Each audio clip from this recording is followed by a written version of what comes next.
Okay. Oh, yeah.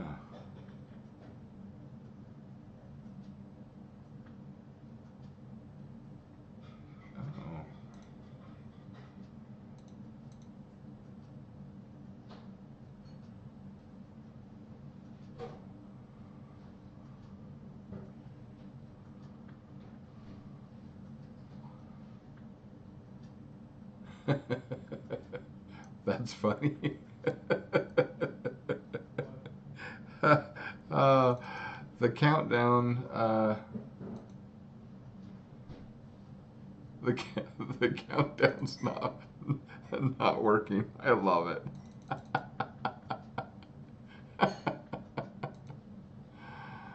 Ah, oh my goodness. It's just one of those things. So we'll do the countdown. I'll do the countdown manually. The countdown that Zev gave us it's not working. So it says mental instability starts in, and then there's nothing. We're already here. That kind of matches it.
I love that black gap.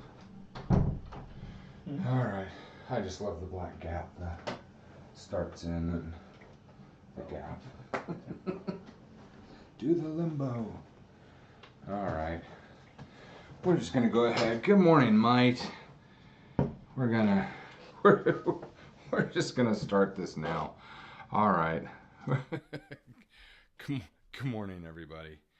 Here it's just from yesterday. It's just crazy because it just seems like everything is wanting to rebel. So you know what? Let it rebel. It's the matter. Monday of Thursdays. It's the Monday of Thursdays. You know, it's like they say, nothing ruins your Friday more than realizing it's Thursday. There you go. So today, just getting everything ready. Ugh. We've just been behind all week long. That's what it feels like anyway. All right, so we're good there. What else we need? No, excuse me. What else do we need? Did you have lists of anything that you wanted to bring up specifically today, or are we just gonna go off of my rants? I think for the most part, we have conversations. Some of the stuff I want to talk about today is kind of, learning to balance some of the different responsibilities.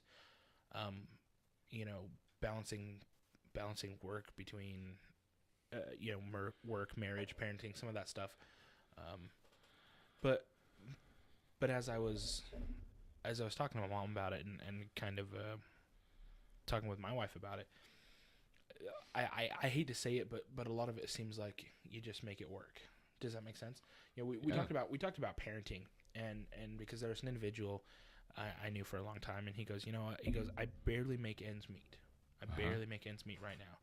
Okay. And he says, and we were just, I've been married for 2 years. He says, my wife is pregnant. We're gonna have a kid. He goes, and I'm just terrified because I don't know how I'm gonna afford this child. I love that topic. And so he was asking, asking on this.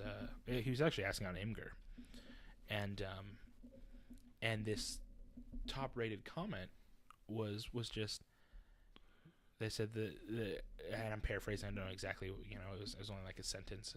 They said the funny thing is you just make it work.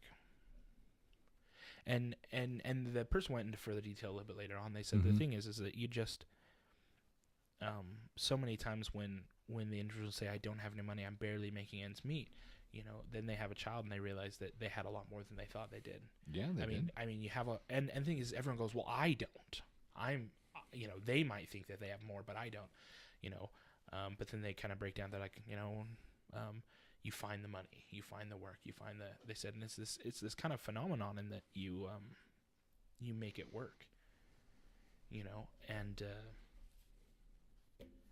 there's a lot of truth to that, and stuff that I found. And so this guy, he freaking out. He goes, well, I really don't understand what you mean. And they're like, it's just, you find a way. And there's not a set pattern. It's not like, because everything's unique. The situation's unique. Your child's needs are unique. All these things. And they're like, you just make it work. And that's it. It really doesn't matter how many times you make a list or prioritize. There will always be variables. But I think that's a really good comment to start the show on, because like I put up there, the truth about lies. This is one of them. I love hearing people say, well, I can't afford to have kids. And I smile. Can anyone afford to have kids? I would say yes and no. The truth of the matter is that things are expensive. But the lie is that you can find ways to do things. And the majority, in my experience and your mother's experience, the majority of how you make it work is you realize what's more important in your life. Is it your boat or is it your kid? Is it your gaming system or your if you're putting your gaming systems and your private time and your once you become a parent, I'm not saying that you give up on things, but there are things that you either put on the shelf, and sometimes you do give up on things, but mainly you put things on the shelf where you reprioritize and realize that these little people, or that little person if you're having one, that's your priority. Well, I think one thing is that it's hard to talk to somebody who's not a parent yet, but I think the big thing is you say, well, I have to give up these things, and it's kind of like, well, like you said, yes and no. I think my big thing on some of them is that they know a lot of the things that they're like, oh, you had to give that up when you had a kid. And I was like, well, yeah, but I realized after having this kid that I was no longer interested. Okay, but that's actually the more important, because I name anything that you think you have to give up once you have kids. I can't name anything anymore. I can't think of anything that I have to give up because I have children. Well, I think it's kind of like getting older. So, as a teenager, I was like, what was important? Well, hanging out with your friends, going to movies, just hanging out, and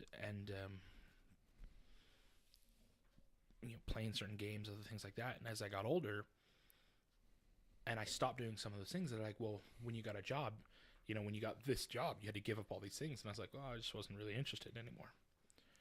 What am I interested in now? Naps. Naps are the lovely. Thing is, so it's kind of like, just working when I was working full time, and you come home and people are like, oh, well, you're off early. Are you gonna, you've got like 2 more hours in the evening than you normally have. What are you gonna do? It's like, I'm freaking go to bed, man. And the thing is tired. And the thing was that I didn't feel like I was giving something up because my priorities had changed and I just wasn't interested in some of those things anymore.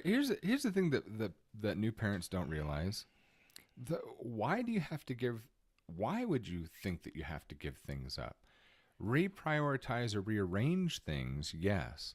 But to give things up, I don't know. Maybe there's certain lives where, maybe certain careers and things that you can't do. Yeah. I don't know.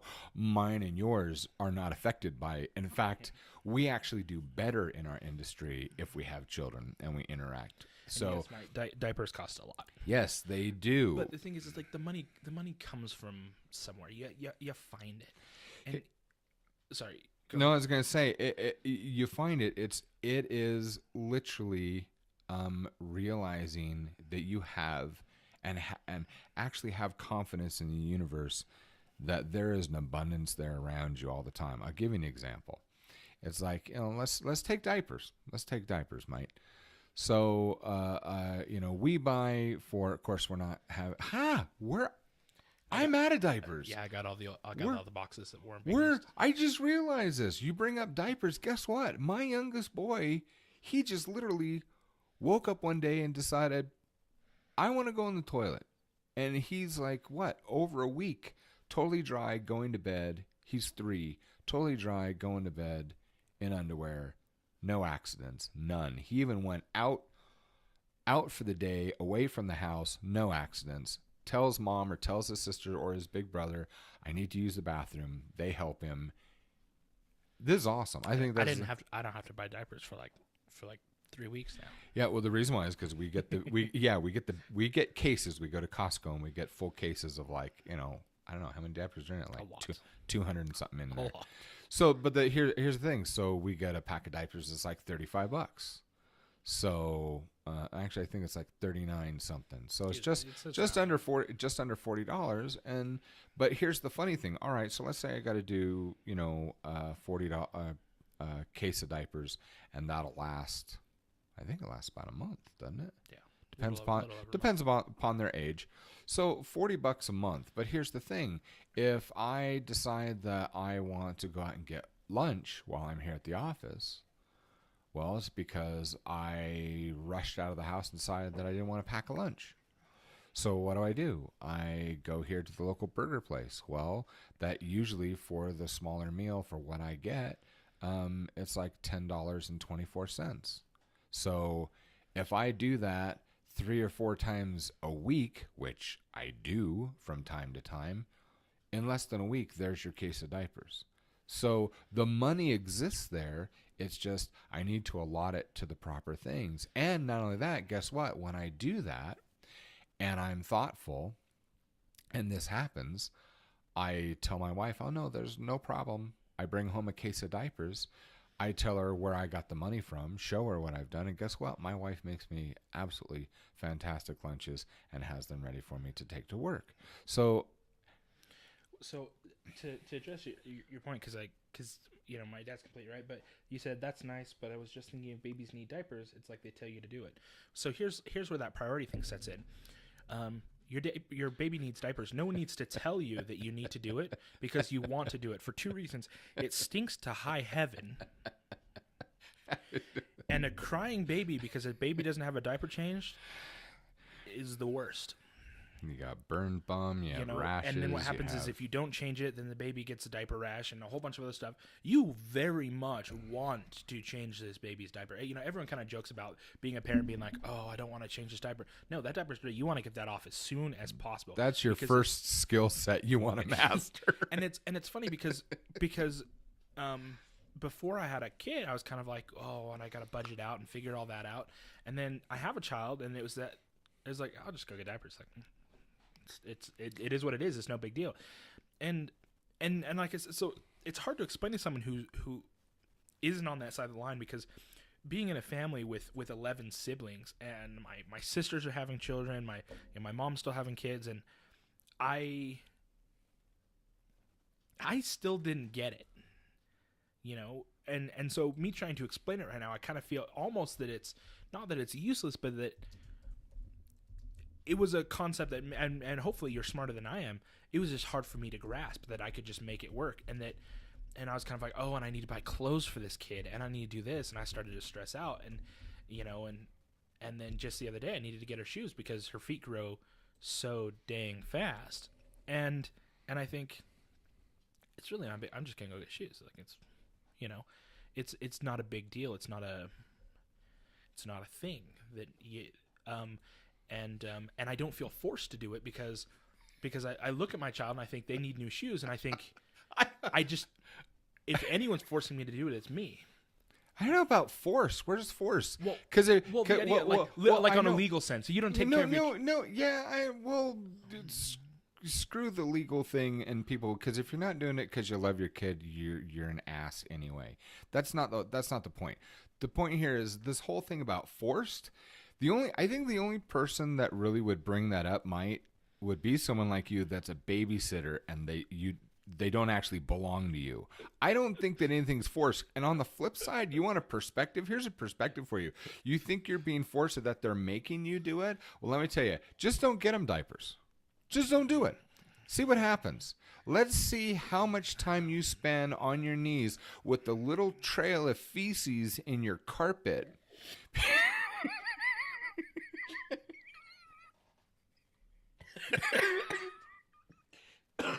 See, we're going to talk about poo. And look, I just updated the stream. It says the truth about lies, poo, diapers, corporations, publications, marketing. We're going to talk about all sorts of crap today. Literally, okay? But you just see what kind of not only that, the little trail of feces there, you just watch the beautiful brown and green and yellow finger painting that's going to be on the wall. Because all the children are going to do it. So let's just call diapers what they really are. They are peace of mind feces restraint devices. That's what those things are. So, yeah, you get to do that. You should be overjoyed to get diapers. I think to use the example, because so what you said is, well, I call it force because you have to. If you don't want the smell to be there, you just have to. Well, that's the same as like I'm forced to eat if I'm hungry, or I'm forced to go. You know, I'm forced to go to sleep if I'm tired. Is it force? You know, you're just trying to be consistent with your comfort level. It's not forced. So just don't eat, starve. That's fine. You have that choice to do that too. And so I understand where you might feel that, or even that clarification of why you're saying it's forced. You know, that's I realized I was kind of off the mark at the beginning of the comments. But for me, it's kind of like that. It's not a. I mean, being a parent, it does take effort. Obviously, it does a lot of effort. But it's not this forced. I mean, so here's an example. So my daughter, she's just big enough she could climb out of her crib now. So we took off the side of her crib, so now it's just like a bed. You know, we lowered the mattress, and because I'd rather, if she's gonna get out anyway, I'd rather her, you know, climb out and be close to the floor than fall and hurt herself or something like that. Anyway, well, she rolls out of bed every night that we've had. Without that, she's fallen off her bed. Now it's only like 9 inches from the floor, so it's not like it's a big deal. But you hear her crying, and I don't feel this. I mean, you feel compelled to take care of your child, and maybe if you want to call that force, then you could. Oh, let's stop using that word force. It's just what I'm saying is that because we have different definitions of maybe what force is, and so what I'm trying to say is that I might not call that force. Yeah, but I would just back up and say, first of all, if we're having a talk between a father to a father, we're not going to use that term force. But we're talking about father, babysitter. That's a different... He's not a babysitter, but... Well, he said specifically he doesn't babysit, but Well, okay. Well, Well, isn't it? Didn't you bring this up yesterday, Mike? Isn't this what is it? Your niece or your nephew, something like that? Let's put it this way: did the child come from your loins? Because if not, you can call yourself whatever you want, but you're a babysitter, right? You're a sitter. well, I guess so.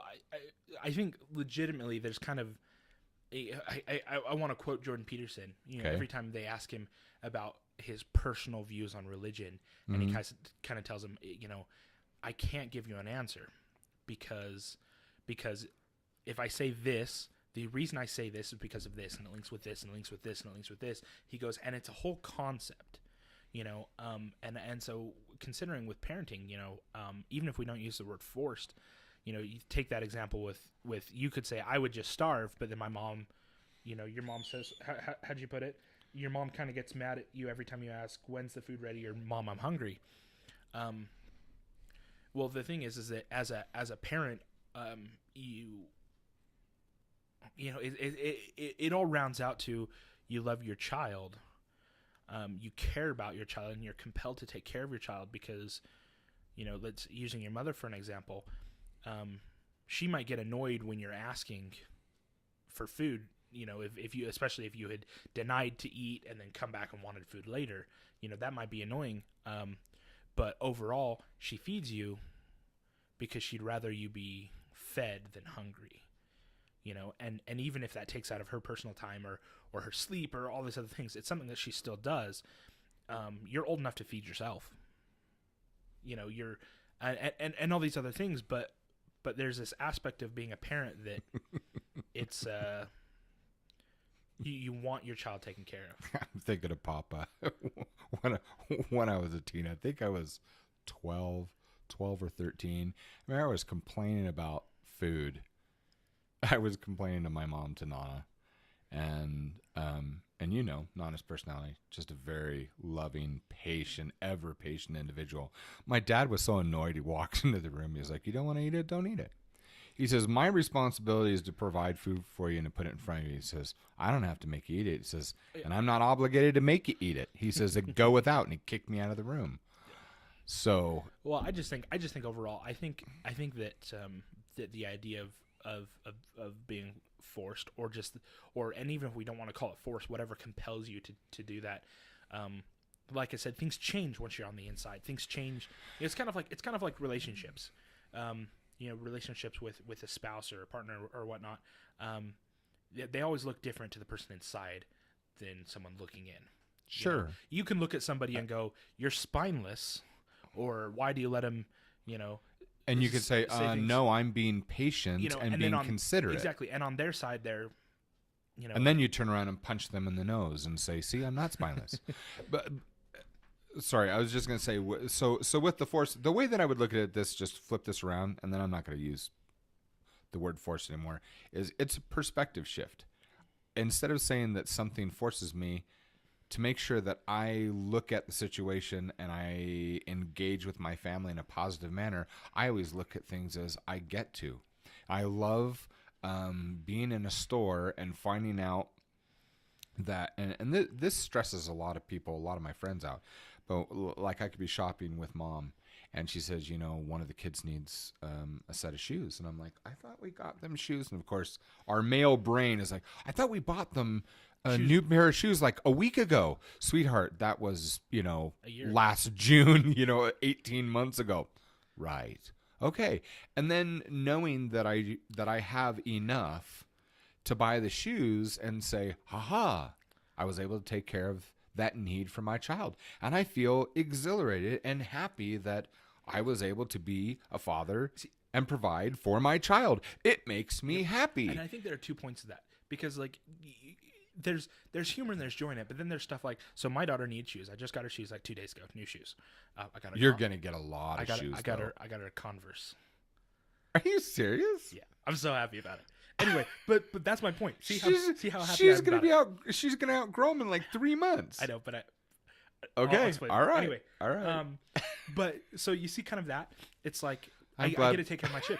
But the thing is, my wife comes to me and says, "Adrada needs shoes." I was like, "Well, get me a pair of scissors." She's like, "What do you mean?" I said, "I'm just gonna cut the tips off these ones." Like, and my wife looks at me like, "That's not funny," you know. And I thought it was funny. I still think it's funny. I love having Samoan children because it's like, we need shoes. What time of year is it? Spring, summer, fall? Flip-flops. That works well. No, we're not going to go with the $50, $65, $100 pair of shoes. We're going to spend $7 and get some flip-flops. We're good. Go to Walmart. Yep. And the kids are like, yay, flip-flops. I hated flip-flops as a kid. And I couldn't agree with any of my siblings on shoes because I felt like I needed to have something that would lace up that I could move in. What I think is hilarious is that growing up, they were never called flip-flops. They were called thongs. Now I said thong there's a few years ago, and I had all these I need to get a new thong. And all these teenage girls look at me in the store and they're like, I think what? Worse is being at like a baseball game. Being at a baseball game and you're the coach and you look over at us, I'm sitting there in like the bleacher area, be like, "Go get my thongs," and everyone looks at the kids and we're all like, "Okay, Dad, we'll go do that. Where'd you leave him?" On my seat. And I was looking at you weird. I was like, "What? What?" And your sisters are all, "Dad, thong is underwear." No, it's not. I was calling it this before any of you were even a concept. So technically, what a thong is it's a strap of leather that has has three. And the reason they call the flip flops thongs was because that went between your toes. Right. It was that 3-pronged thing, so that's why they were called thongs. And it just got overrun by the girls wearing the other 3-pronged exactly. underwear. So exactly, and whatever. Anyways, so it's technically a strip of leather. So after that extremely embarrassing moment in a store with all these teenager girls looking at me, and I'm like, "What?" And my own daughter's just laughing. Oh well, so now they're flip flops. And don't worry about them. I'm fat enough for both of us, mate. What? And well, if I wasn't so bad with memory, then everything can go well for me. Preaching to the choir. I get told that my memory is failing me every day now, and some days I just want to hit somebody. I'm losing it so bad. I hear that and something triggers and I just get mad at everyone and everything that lives now. It's just I can't tell you how one comment about my memory and I'm right here. Like, you've seen me explode. I was like, I am not insane. Yep. One comment about my memory or not remembering or something like that, or I'm having a conversation, I'm talking to somebody and my wife goes, "That's not accurate." And I'm like, ugh. Yeah, wait till you've been married for 27 years and that happens all the time. And I finally got to the point where I was like, you know what? All right, so I'm going to rewrite the narrative here with that. It's not that I'm inaccurate. I tell people because being told that's one thing. Being told that in front of other people, that's a no-no. That is a no-no. You don't disrespect your companion, your spouse. You just shouldn't do that to other people in front of other people. Yeah. But I just got to the point where I just look at everybody and I just go, well, I says that maybe be the case, but you need to understand something. If you want accuracy, you need to ask my wife. If you want entertainment, come to me. So. Yeah, see, this is the way that it's not that my wife does it often, or even in front of people, but every once in a while she does it, and I'm just like, wow, these feelings are so unkind. I'm just like, I'm going to walk away now because, anyway, you think forgetting forgetting your family's birthdays? I don't know how many family members you have. Dude, he's the only one other than my wife. He's the only one that I remember who's. No, wait, I know Winnie's. Winnie's is like May 3rd, right? See, he doesn't know. Yours is July 7th, right? Yeah. So, I don't remember any year that any of my kids were born until it's time for taxes. I remember my wife's birthday because of the amount of times we've gone to the hospital and you're checking in, like, when's your wife's birthday? Oh, there you go. I didn't remember the first year we were married. Yeah. I love her dearly. I remember she's older than me. That's about it. I remember my kids' birthdays, but because I have two of them and they're both really young and I've only had to remember that for like a year and a half, 2 years, so I'll get there. Other than that, I remember My wife remembers everyone's birthday. Right? Everyone's And my wife remembers everyone's birthday. My mother, my neighbor's kids, she knows their birthdays. So I remember How my the father-in-law's hell do you do birthday that? because it's the same as mine, and I'm selfish. I forget that the sun goes. Oh wait, we go around the sun. See, I was wrong about that too. Yeah. Anyway, so memories that just and here's what Selective memory. So I use it for my job. In doing genealogy and finding our ancestors, we realize that the problem with our memory lies with the excessive drinking of the Irish. And that in this like Irish cultural thing, the men were always accused I don't know. of having failing it's the memory. Irish, it's the German, and I tell you the truth, my vote's also going to go with your grandfather. I think it's Irish, German, and Samoan. I don't know. It's maybe they drink it out of turtle shells. I don't know. So there are things like my dad says to me. He says, you know, you're like me, but you're the, you know, he said like you're the evolved version Pokemon version. So I realized that's unfortunate in a few cases because he's like, you're ahead of me in a few areas, and I'm like, I'm losing my memory sooner, my hair faster.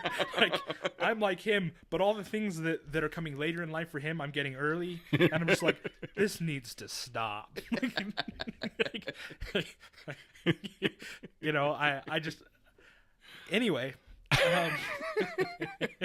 There's some of those I things didn't think of it that way. I'm looking at it like, yeah, I really am like my dad, just moving a lot quicker. I'll burn out faster. But so back to how to afford kids. You will.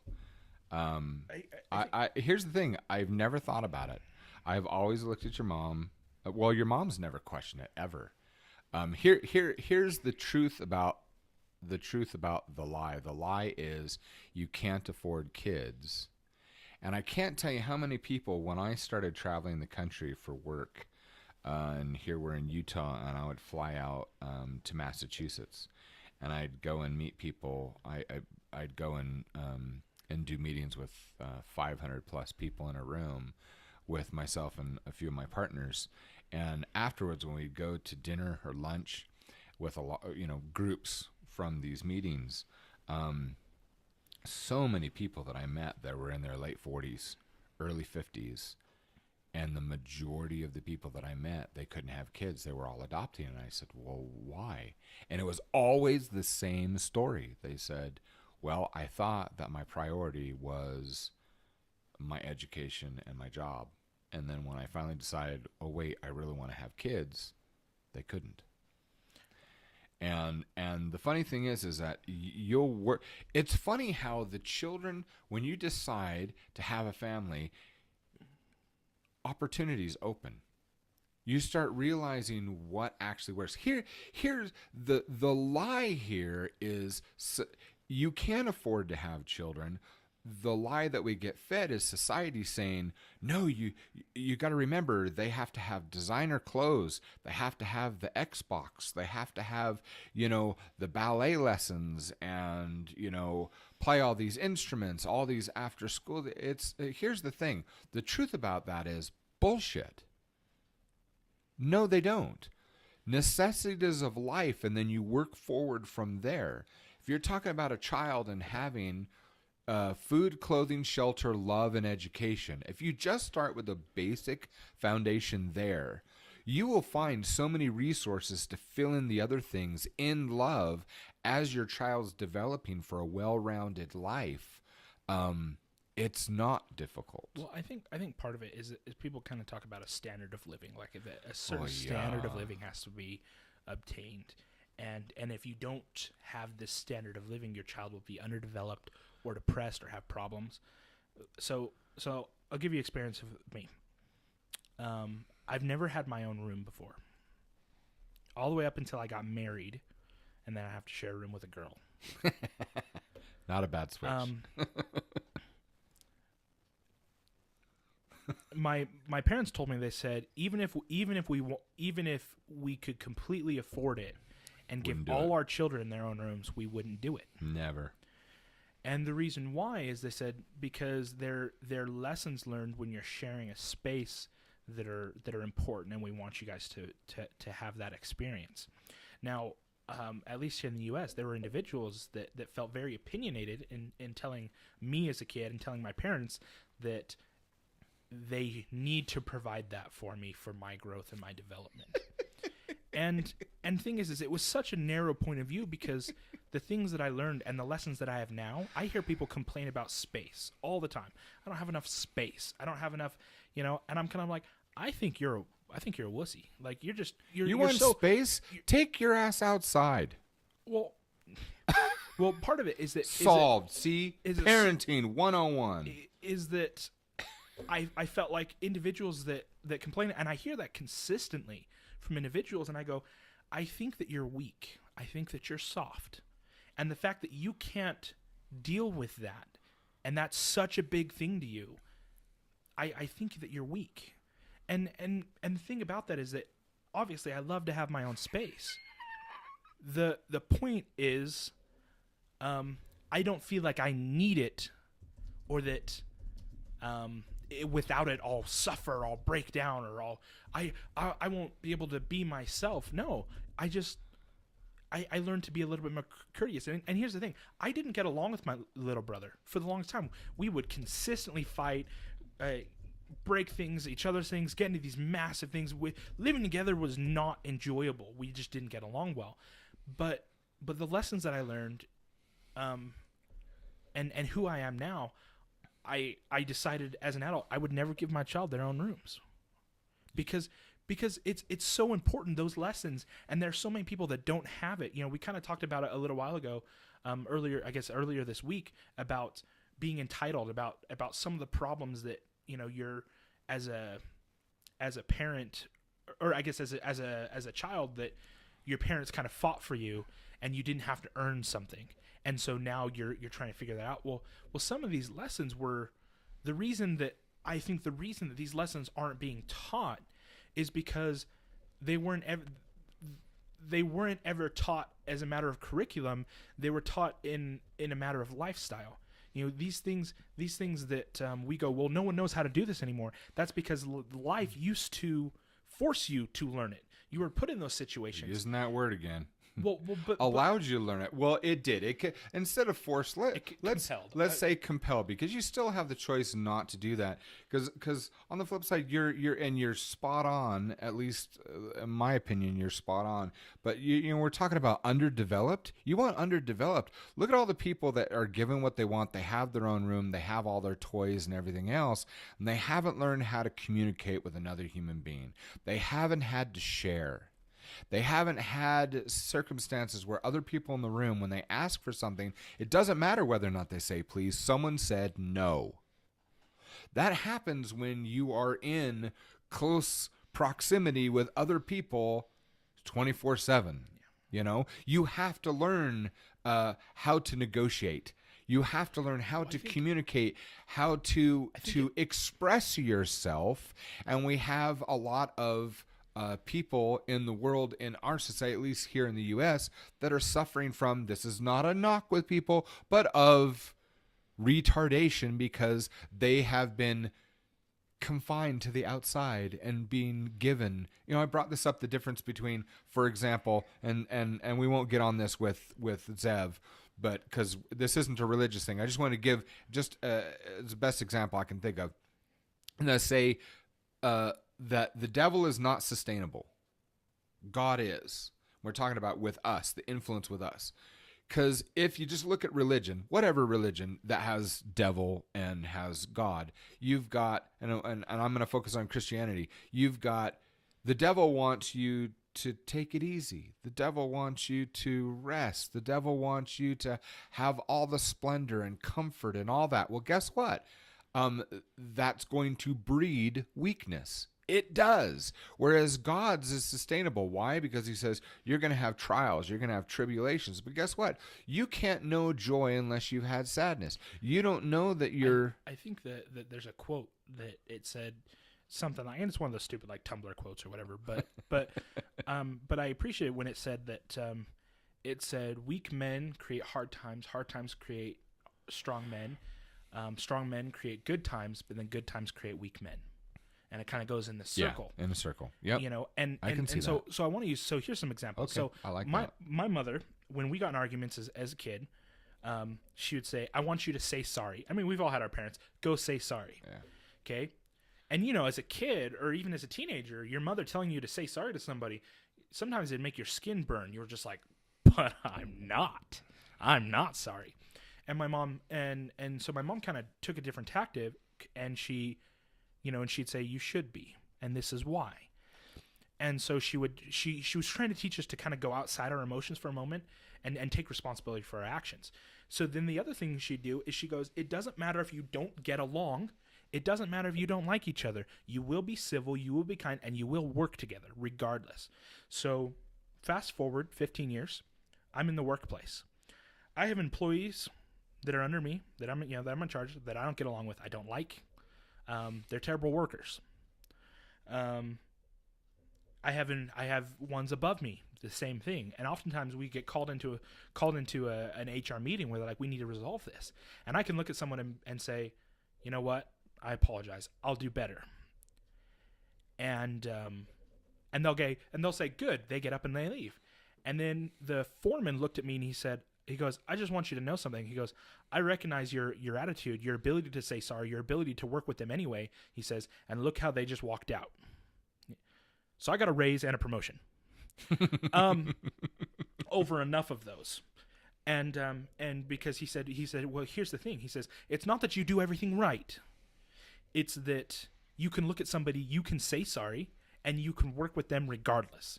And these people go, I'm in my space. Just leave me alone. Just leave me alone. I don't want to work with you. I don't want to do this. Well, tough crap. You're in a job. You're being paid to do it. You need to work with people you don't like because that's your job. And these people would have and so all these times these people have these issues with it. And they're obviously degrees of being able to work with somebody, but I prided myself, at least for a large portion of those situations, of being able to work with somebody that I didn't like, and being able to genuinely go, okay, I don't have to like you, but we both have a common goal, so let's just hit this goal and let's go home and not talk to each other. Can we at least do that? And there's so many people that didn't have the ability to do that. And for me, and I'm not saying it's for everyone, but for me, what taught me to do that was sharing a room with my brother. It was my mother saying, you need to say sorry. And so many of these things that they're kind of like, you know, we can all remember our parents doing that, but it took a while for me to take what my mother was teaching me seriously. And when I started doing that, now as an adult, I look around at people, I'm like, you're weak. You know, I have a hard, you know, we kind of talked before about my personality and being at work. I praise hard work. It's like the thing that attracted me to my wife in the first place was she is one of the hardest working individuals I've ever met in my life. And I was just like, that woman is just, that's the best. I love it, you know, and, there's that quote. Zev found it for you. Awesome. Thank you, Zev. Hard times create strong men. Strong men create good times. Good times create weak men. Weak men create hard times. Yeah. Anyway, so the point of all that Thanks, is, so these people, they show up kind of entitled, like this is difficult for me, or this is, you know, and I'm hoping most of you have experienced hard times or financial duress or something, because you become stronger. You become, you know, Zev, I don't know how old you are, or kind of what experience you've had, but I mean, you've talked about moving around, you've talked about stuff. When you're talking about role playing, I got the feeling that you weren't a child, and I didn't just mean an age, but I meant personality. In that, you know, and I apologize to use you as an example, if you know, but you weren't immature. You know, it's comfortable being able to talk and express ideas and go over things like that without, I'm offended, I'm hurt, I can't handle this, you know, and so some of those things that having so many siblings and working in those tight quarters, society, at least here in the United States, was like, you're doing it wrong, you're not taking care of your kids, you're not, but I was never in want of anything, and the lessons that I learned served me better than all my friends who have the stuff. And as a kid, I was like, I want that. Why can't I have that? And I get older and I'm kind of like, you're a terrible person. And that's not the case with everyone, obviously. But there are so many situations where they can come to me and they can go, hey, I don't even know how to deal with this. And I was like, well, what did you do with your siblings? They're like, I don't know. I just went to my room. You know, it kind of reminds me of this. My mom did something similar, but I've seen individuals do it. They have like the getting along shirt. They take this massive T-shirt, and when two siblings aren't getting along, they slide it over both of them, and you have to be just stuck with them until you get along, until you work out whatever issue you're having. That's a fantastic idea. That was super the funny. book that we wrote on JaimeBuckley.com. That was one of the parenting things. Remember the issues? Well, I've seen pictures of it too, and things like that. Like, and the funny thing, I don't know if I exactly do it that way, but watching it, I'm like, see, as much as that might be difficult for a child, the experience is learning that I think will serve you better as an adult. And I appreciate those things. And so some of the things, so to round out my point, some of the things that we talk about that we need taught in schools or taught in these curriculums and other stuff, they used to be a way of life. And because they're not a way of life, no one thought to put them in a curriculum. And so my parents were very aware of this, and they put a lot of effort and a lot of thought into how they were going to raise us. And so we were raised kind of with some of these things that were a way of life. And so and a byproduct of that is I feel less patient, and something I need to work on, but I feel less patient with individuals when I hear them talking about stuff, and I'm like, well, the answer's obvious. You gotta get with it. You gotta fix it. You gotta do better. You know, and obviously there's things that I struggle with, and other, you know, it's not like I'm better off than everyone, but those things were a big deal. And so this idea that your child has to have these things, otherwise they're underdeveloped, or they'll have all these social problems, or all these things, is just, it's not correct. And I don't think that in a lot of cases it's helpful. I think you hand somebody something enough times without having, without them having to work for it, and they start to become entitled. I know we kind of talked about it a little bit with like cell phones. You know, I asked my dad when I was younger. I was like, Dad, I'd like a cell phone. He goes, that's great. Of course you can have a cell phone. I was like, cool. He goes, so when are you going to get a job and buy one? And I'm thinking, what? Well, I'm sure as hell not going to buy you one. So then I get a job. I'm 15. I get a job. Clearing construction lots with my cousins and my uncle. And see, you're ahead of me again, because that's what I did at 18. and so I went through all those motions, and I was able to earn myself a cell phone. And my dad's like, I'm not going to sign a 2-year contract. You get prepaid one, because that's what you can do on your own. That's right. And at first I was kind of like, really, you won't sign one? But then I got it was Boost Mobile, when Boost Mobile first came out. I don't know what cell phone companies you guys have in Europe, but anyway, so then I had this phone that I took care of like you wouldn't believe. This thing had value to me. And it is the same thing with vehicles. It was the same, all these things, they have this extreme value to me because I earned them. And I think that's more valuable than actually having them. And so as far as the having kids, can you afford it? It's very simple, and unless you're selfish. And unless you're selfish. But the thing is that, like we talked about, it's not forced. It's not even compelled to. When your priorities change, and I hate saying that, because everyone goes, I don't want my priorities to change. But yes, you do. But the thing is that my priorities didn't change because they were forced to. They changed because what I wanted out of myself, my relationship with my wife, with my child, changed. I wasn't compelled to change. All of a sudden, you saw new opportunities and new joys. Oh, wait, it gets to see, to me as a dad, when you kids started, each of you being born, I'm like, it's not that I have to do this. I get to do this and this and this. Awesome.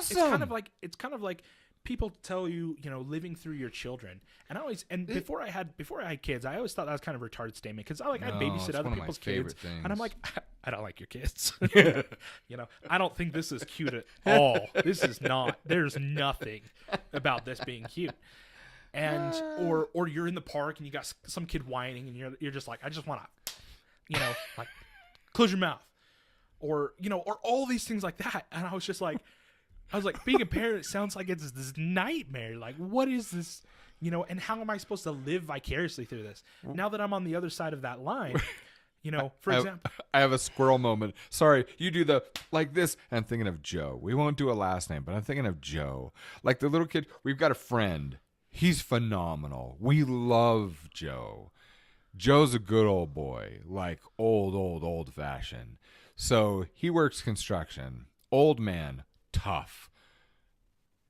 Very, very vocal and just blunt. So he's up doing roof with one of his boys, who's a young boy. Kid rides up on a bike, snot nose, whatever. He's got a boom box he's carrying on his bike. He's playing rap music. I don't care what you think about rap music. While he's there, he's yelling up at Joe, a grown man and a grandfather, and using the F word and cussing at Joe. Joe politely asked the boy, could you please turn that down? The boy, who had to have been, 14, 15, gives him the finger, starts cussing at Joe again. So Joe stands there, he thinks about it for a moment, and he turns to his boy, who I believe was only 15, 16 at the time. He says, son, I'm going to give you a choice now. Totally calm. I'm going to give you a choice. You can either get down off this roof and go beat up that young man, or your dad's going to beat you up. Which would you prefer? And his son jumped off the roof and just beat the shit out of that kid and said, don't talk to my father that way. So that's one example. The other thing is the way he does things, because he's a polite man. He will ask you nicely. I mean, he's always joking stuff. He's a polite man. Beat him up. But here's the thing. It's like he's working with all these guys. He's a hard worker. He's really focused. And these guys in their 20s come and get this boom box in the framing, and the house is shaking. They've got rap and metal and stuff going so loud, and he's like, look, while we're working here, can you please turn that down? And they're like, what, too old? And they're teasing him, they're razzing him, and they cuss at him and all that. And the guy that owns the boombox goes over and turns it up even louder.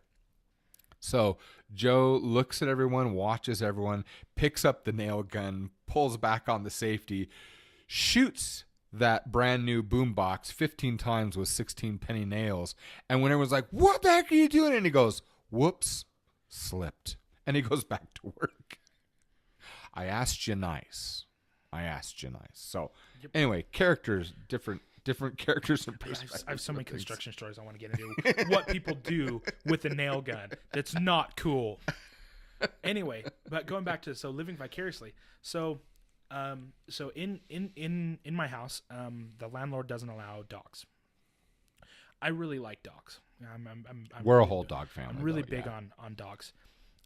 As a consequence, I jump at any opportunity to expose my daughter to dogs.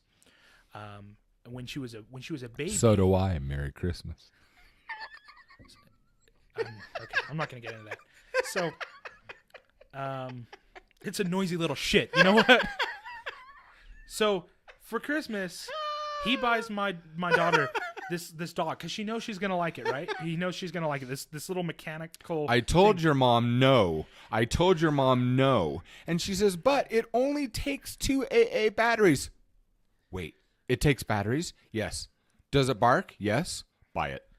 So he buys this little mechanized little dog that barks loudly and annoyingly on repeat endlessly. It takes 3 steps, then barks. Takes 3 steps and barks, and that's just the endless pattern. It's beautiful. I didn't know they were going to give it to my daughter. So they put it in my daughter's arms, and she's just squeezing it as hard as she can. She's so happy with it as it's barking. I can hear that thing in my nightmares. It won't shut up. And the problem is I'm like, I'm going to take the batteries out, right? But then my daughter's sitting in a room crying, petting it because it's not making any noise. And I'm like, ugh.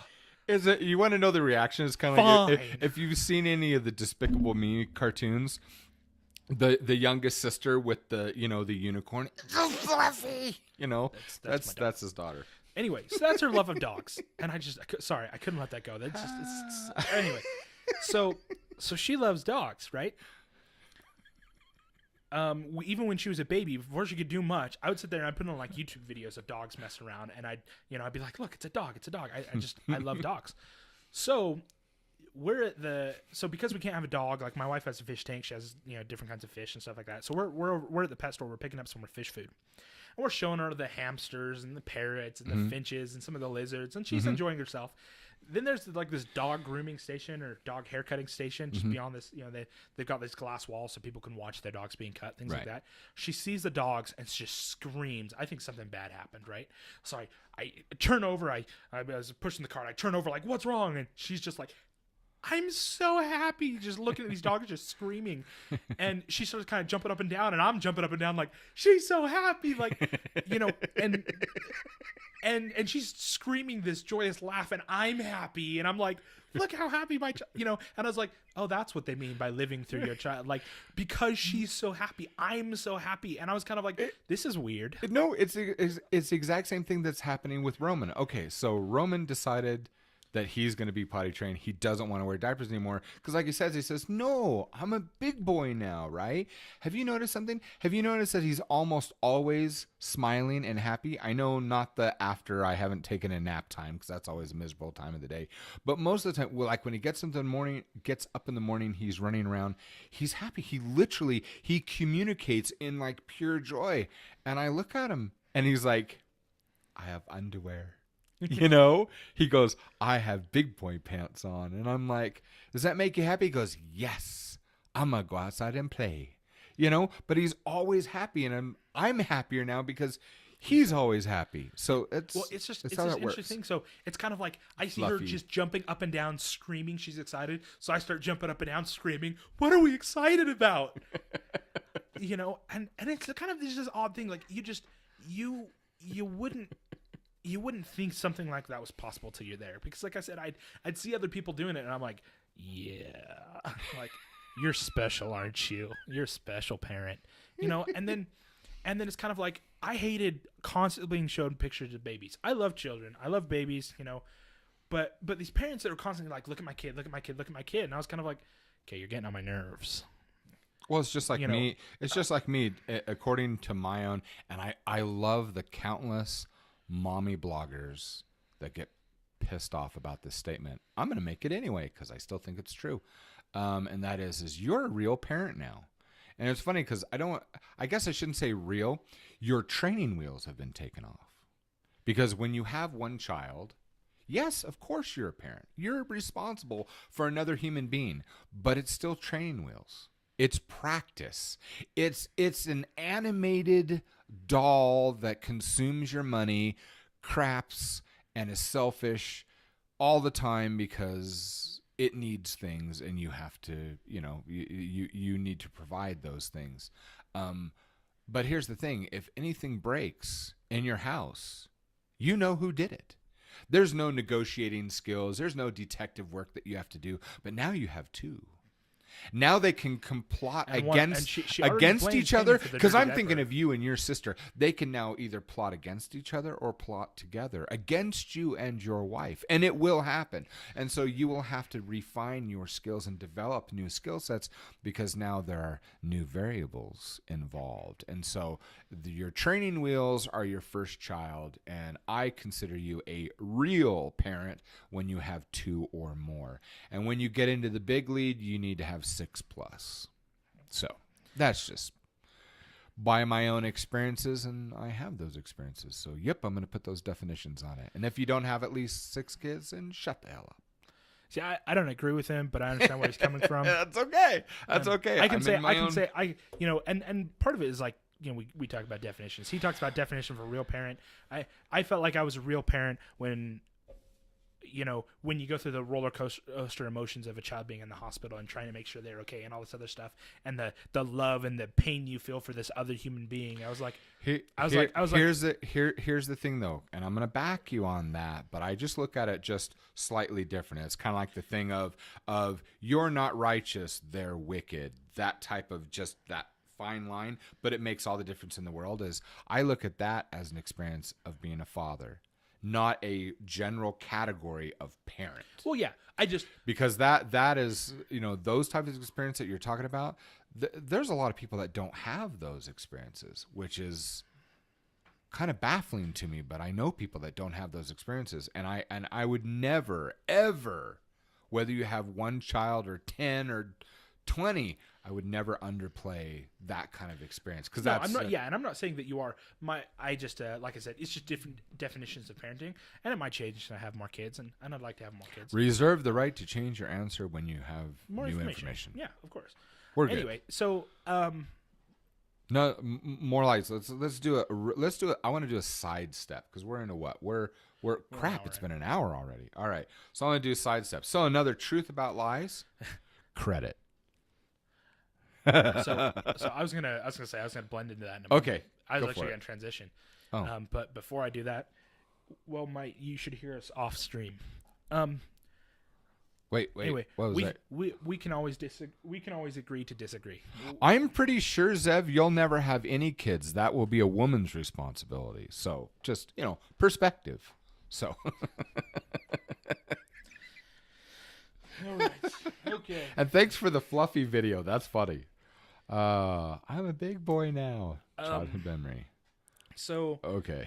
So when we came to parenting, and we talked about the financial aspects of it. So when I was working at the cabinet shop, they voluntarily paid for courses if anyone wanted to take it. His name is Dave Ramsey. He does a financial course.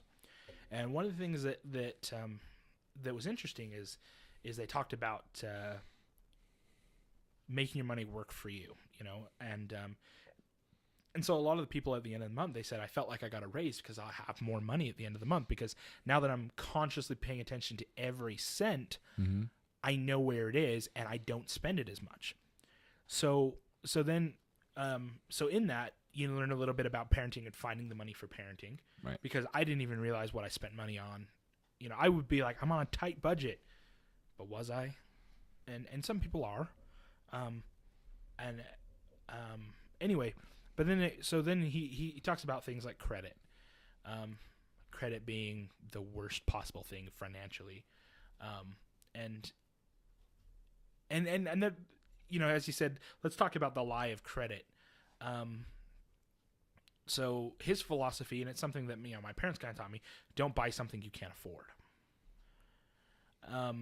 I think the only exception to that, at least in my part, is a mortgage. Because I'd rather pay on a mortgage than pay rent or something like that. It's a step up from rent in some ways, but it's still a horrible thing. And yeah, I don't know, that's a. Yeah. Well, I would say so on the financial side of things. So part of this stuff is he talks about investing. He says, if you put the payment you'd have, so let's say rather than getting this new car, let's say you get this car that's just good enough. It's a junker. It just covers your needs. It's nothing fancy. It's nothing, it's, mm-hmm. But the big thing is that it meets your needs, and needs, not wants. And we can go into that, at another point. But, he says, then the money you would put in those payments, he says, let's say you invest it, he says the same way that the interest is going to accrue on a loan. On a credit loan, and by the time you've paid off that $15,000 car, you've paid $4,000 in interest or $5,000 in interest. So it's closer to $20,000 by the time you get done with it. He says, on the other hand, if you're making the compound interest work for you, you do something for yourself. You put away the money yourself. You let that accrue interest. You'll find that you can pay off that car. Well, instead of 5 years, you could have the money in 2.5 years. Plus, it's completely paid off. You've paid less on it. Your money's worked for you. Mm-hmm. So it kind of has that philosophy around things. The other thing is that at least, and I have to plead ignorance as far as the way systems work in the UK. and I guess in just Europe in general, in that the way credit works around here is it's this terrible system that, good credit, bad credit, but you have to be in debt to have credit. And the problem with that is that if you, for example, if you pay off all your debts and you're debt free, then they say you have terrible credit. You can't get something. You need to be in debt to be reliable. And it's a society that says it's okay to be in debt. It's okay to owe money. And I think that, on this American in me is that I think being in debt is a form of slavery that it's irritating to me. And I think that you have so many individuals that they spend money that they don't have. It's so easy. Well, if I just get a loan, then I can get this now. And it's part of this I want it now, I want it now, I want it now culture versus I want to work for it and then pay for it. It's the instant gratification. Yeah. It's all instant gratification. Well, at the same time, it kind of goes back to what we were talking about earlier. You no longer feel this, I worked for it. I have appreciation for it, but rather a loan, you get it, you have it, and now you're just kind of paying it off. Now it's just something you kind of add to. But you're paying off more for it. The thing with the debt that is hilarious and stupid and a big lie, and I'll just say every time, it doesn't matter if it's a mortgage or anything else, debt is bad. Any form of it, it's still bad. It is worse than not being in debt, no matter what.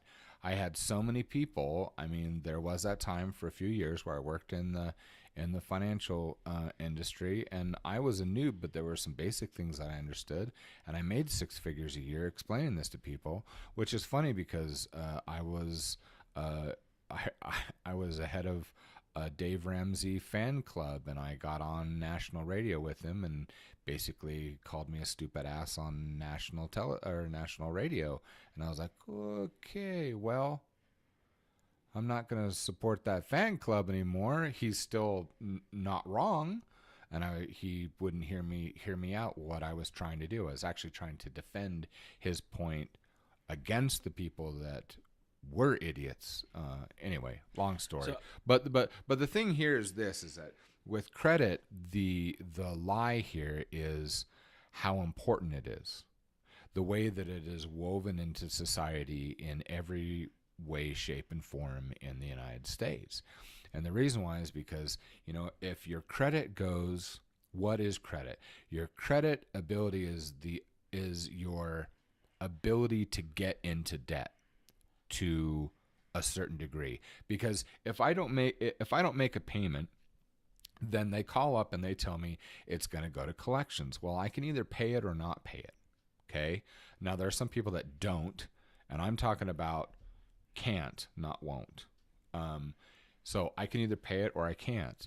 And then they let you know what's the penalty. Well, if you don't pay it, what's going to happen, Evan? It's going to go to collections. But after collections, if you don't pay it, what is it going to do? It's going to negatively affect your what? Credit. Your credit. So it's going to negative. So you've got me to borrow money, and if I don't pay it off, to pay the exorbitant amount of interest, which is a whole game in and of itself, then it affects my ability to go into debt to them or anyone else further. So if you get to the point where you just realize you only spend the money that you have and you refuse to go into debt, period. So you save up and you use cash or your debit card, whatever, but you only use the funds that you have on hand, guess what? There's no hold on you anymore at all. Now, does it limit things that you can do in this society that revolves around credit? Yeah, to a certain degree. But I mean, you and I know of an entire community where every single house is mortgage free. They take 5 to 7 years to build their house, but they build it. They're not paying for 30 years for a month. Exactly. They buy the lot, they've got the lot, and they build their house as they go. And these are some massive it's a whole homes. City where every house is paid off. Every house, and there's not a single mortgage on any building in that town.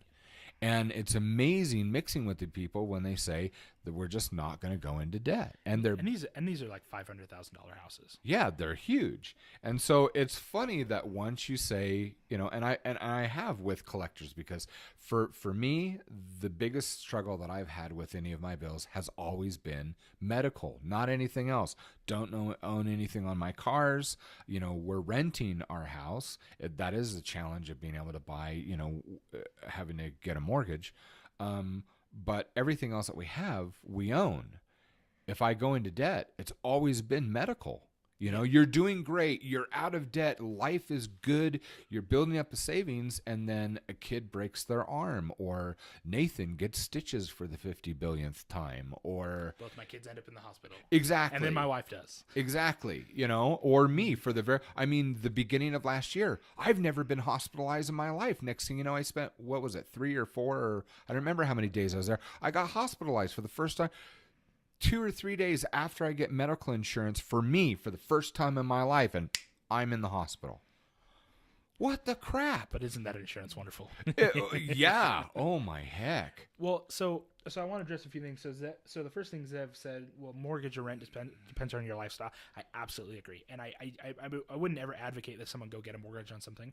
I had this conversation with somebody a little while ago. I prefer renting where I'm at right now because I haven't settled, if that makes sense. If you want to settle somewhere and that's where you just plan on being where you want to be, then the possibility of buying the house comes up.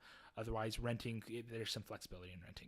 So that's the first one. The second one, you said, I, for the first time in a year, am practically broke now, hence why I barely buy anything.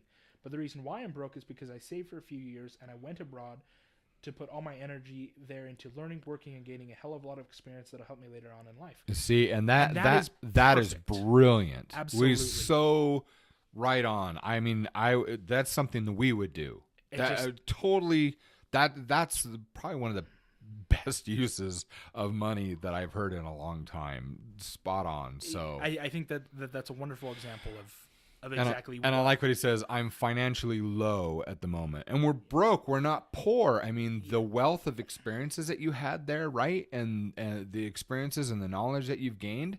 That's fabulous. See, that's the way our family is. That's future money in the bank, right? Because your skill sets, your perspectives, and it just makes life a whole lot better.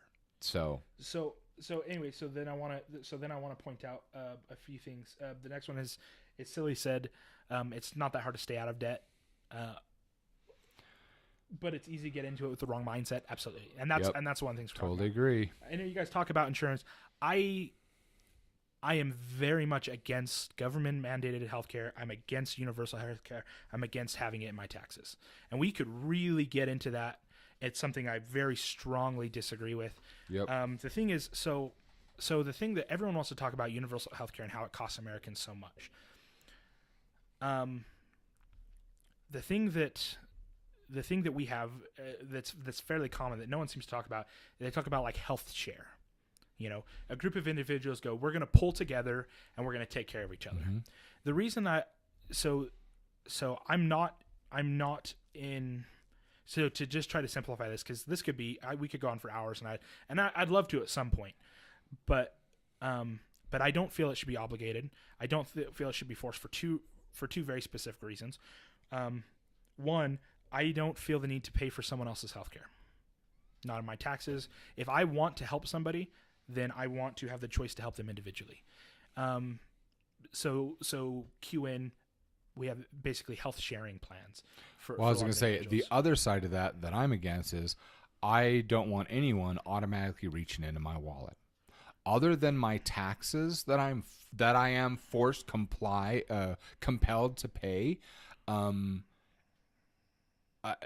no. I want the ability to say, no, I don't want to do that. It's just like it used to be in the beginning of this country. If there were, fire departments or policemen or anything else, it was a service that you paid for. That makes sense to me. If you want those things, then you pay for that. You can help your neighbors. You can help your family. I think insurance is a good idea. Yeah.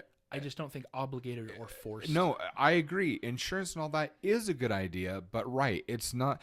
once you say that it's mandatory and you're compelled to do it, that's when I say, screw you. No, I absolutely not. I want the ability to say no and to use my finances the way that I choose to do it, which comes back to the share, because that is the kind of route that I would want to go. Well, I was gonna say, so the point is that it's kind of the way insurance works. You pay into it. If you don't pay into it and you're struck by tragedy, then you're out of luck.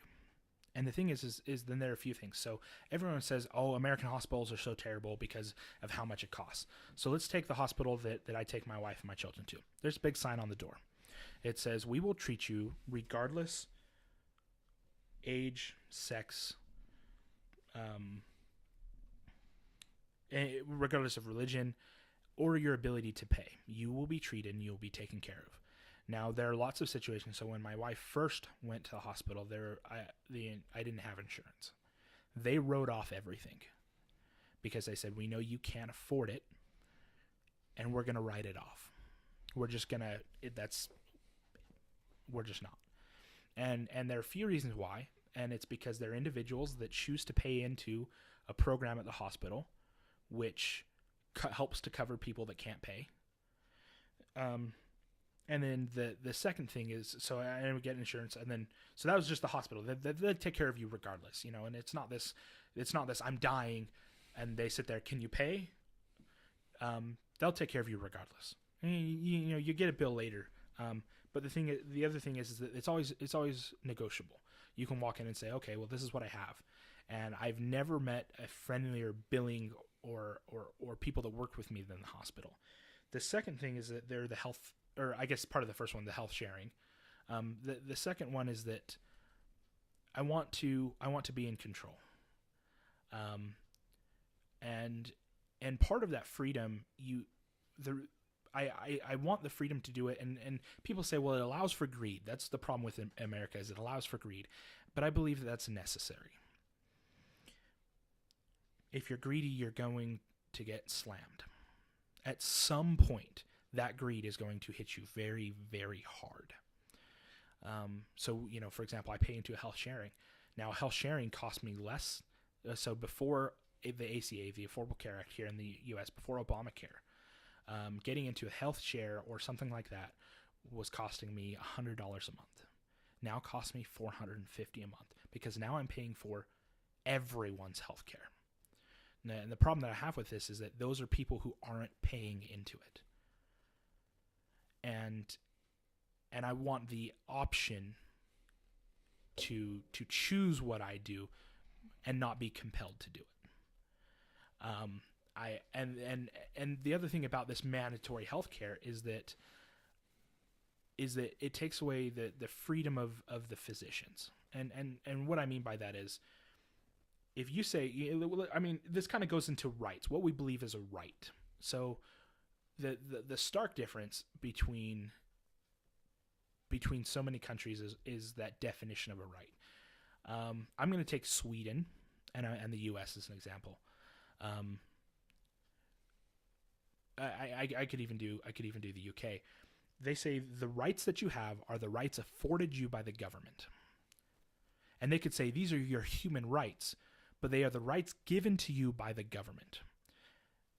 Now, the only country that isn't that way is the United States of America, in that your rights are yours regardless of government. And there are only 3 rights. So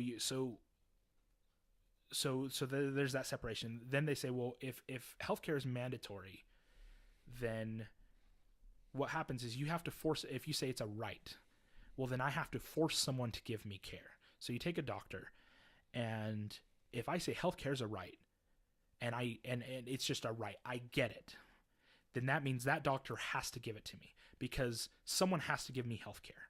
Someone has to care for me. So if I say that it's forced and everyone gets it no matter what, then a doctor can't refuse service because I have a right to their time. And that's not something I agree with. Because if all of a sudden it's completely mandatory,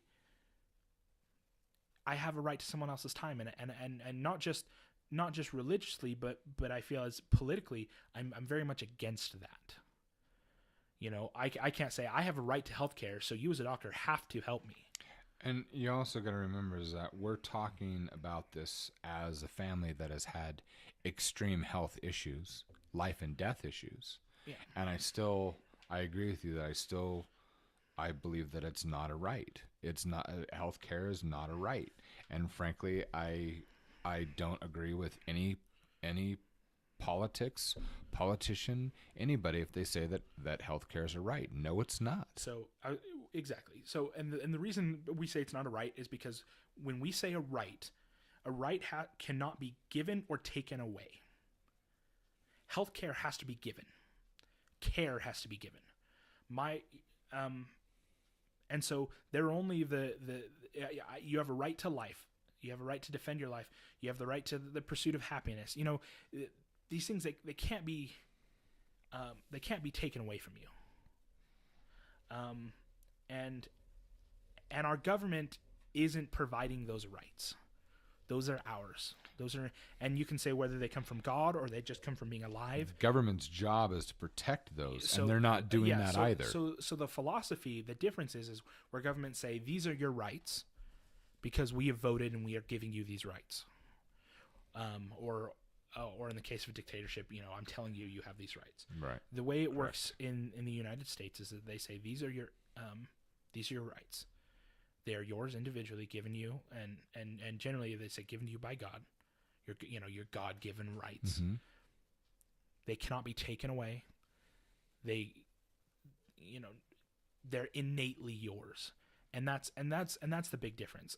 I think healthcare is a good idea, but I think healthcare should be privatized, and the reason why is because a free market regulates it. Like I said before Obamacare, here my insurance was 25% of what it is now, and the reason why is because everyone wasn't forced to get healthcare. So here we have these insurance companies that are competing against each other for a better price. Because if they have a better price, they have more people that sign up. So that was great. And if they don't perform and give good quality healthcare, guess what? We go to somebody else. We go to somebody else, and they lose out, and they will have to close their doors. I had great insurance before Obamacare. After Obamacare, I was with a company, and my wife got hurt. My wife was in the hospital for a week, and they wouldn't pay for it because, well, they don't have to. Now, here's the thing: He's constantly fighting about this now. Under Obamacare, I wasn't allowed to switch insurance. I wasn't allowed to drop the insurance. I had to pay for it. Not only did I have to pay for it, but I had to pay out of my taxes for everyone else to have it. This really horribly bad insurance company.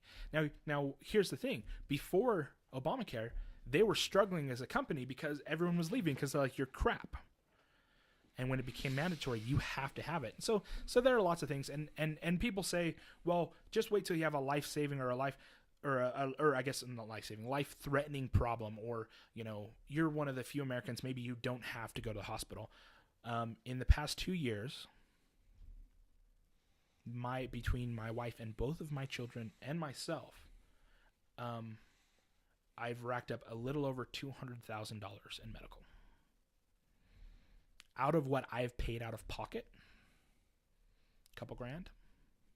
But there's also a lot of things having to do with that. Because now that insurance is involved, prices go up. They get spiked to cover things, and we know this because when we have situations like when Roman shut his finger in the door and he had to get stitches. You see that breakdown of the bill, but they say, but if you're willing to pay cash, it's usually like 30% or less. Exactly. Meaning that these are all inflated prices and things there. A couple of comments here. I don't totally disagree with Zev before he left for dinner. He says you shouldn't even need to get it. He says it should be included in your taxes. Yeah, yeah. I mean, there's yes and no there. I just don't want to pay for it. I am paying for it. Yeah, exactly. I want the freedom to be able to do it. Because let me ask you this: what if we're in a community where, or like my mom, when my mom was alive, my mom was an herbalist. I didn't ever see the doctors. My mom took care of us. So, my wife knows a lot. and keeps us healthy. So most of the time, most of our family doesn't go to the hospital. Why should I pay for something or be compelled to pay for something, even in taxes, if I'm not using it? And shouldn't I have the freedom to be able to go and pay for something when I go visit with a doctor for checkups or whatever a few times a year, and pay cash and pay the actual price if that's what I decide to do, or decide not to go at all? But the one that I really want to address here is what Theo's talking about. I still strongly disagree, but because why would you be able to have a gun and such? Well, because that gun allows me to make sure that my rights stay intact.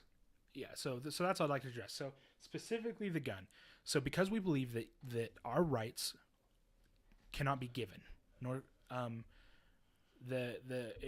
if you don't know anything about why Americans have gun, it's called the Second Amendment. The Second Amendment allows for regulated militia and allowing us to keep and store firearms. Now, the point of this is twofold: to protect our rights and liberties. Well, I guess it's really all together. It's protect our rights and liberties on a personal level, on a local level, and on a federal level. It is specifically that right there is specifically in case the government tries to come in and take those rights away. So the reason, because the government's not in charge. So the point of that is even throughout history, you take any government that eventually things go too far, or they take things. You think of all the civilizations where power was given, power was taken, people were abused. The reason that was written into our Constitution is because they said, even if it's not now, even if it's not in 100 years, even if it's not in 500 years, we want to make sure that never happens here. And the only way that we can ensure that it doesn't happen is if we allow the people to defend themselves. Because what happens, if you want to control people, there are two things you need to control. You need to control their speech and their ability to defend themselves. You control both those things, and it doesn't matter how large of a population you have, you can control the mass. So the idea behind the Second Amendment is it's not hunting, it's not even self-defense, but it's we are to remain free. Our rights are not to be infringed. That if someone, the idea is that your right to be free is worth more than your life. And those that try to take that freedom from you, that you have the right to defend yourself, to defend those rights violently. That's how important we believe them to be. Most people, they talk about hunting, but the Second Amendment was never about hunting. It was about defending my rights, and that's a big deal.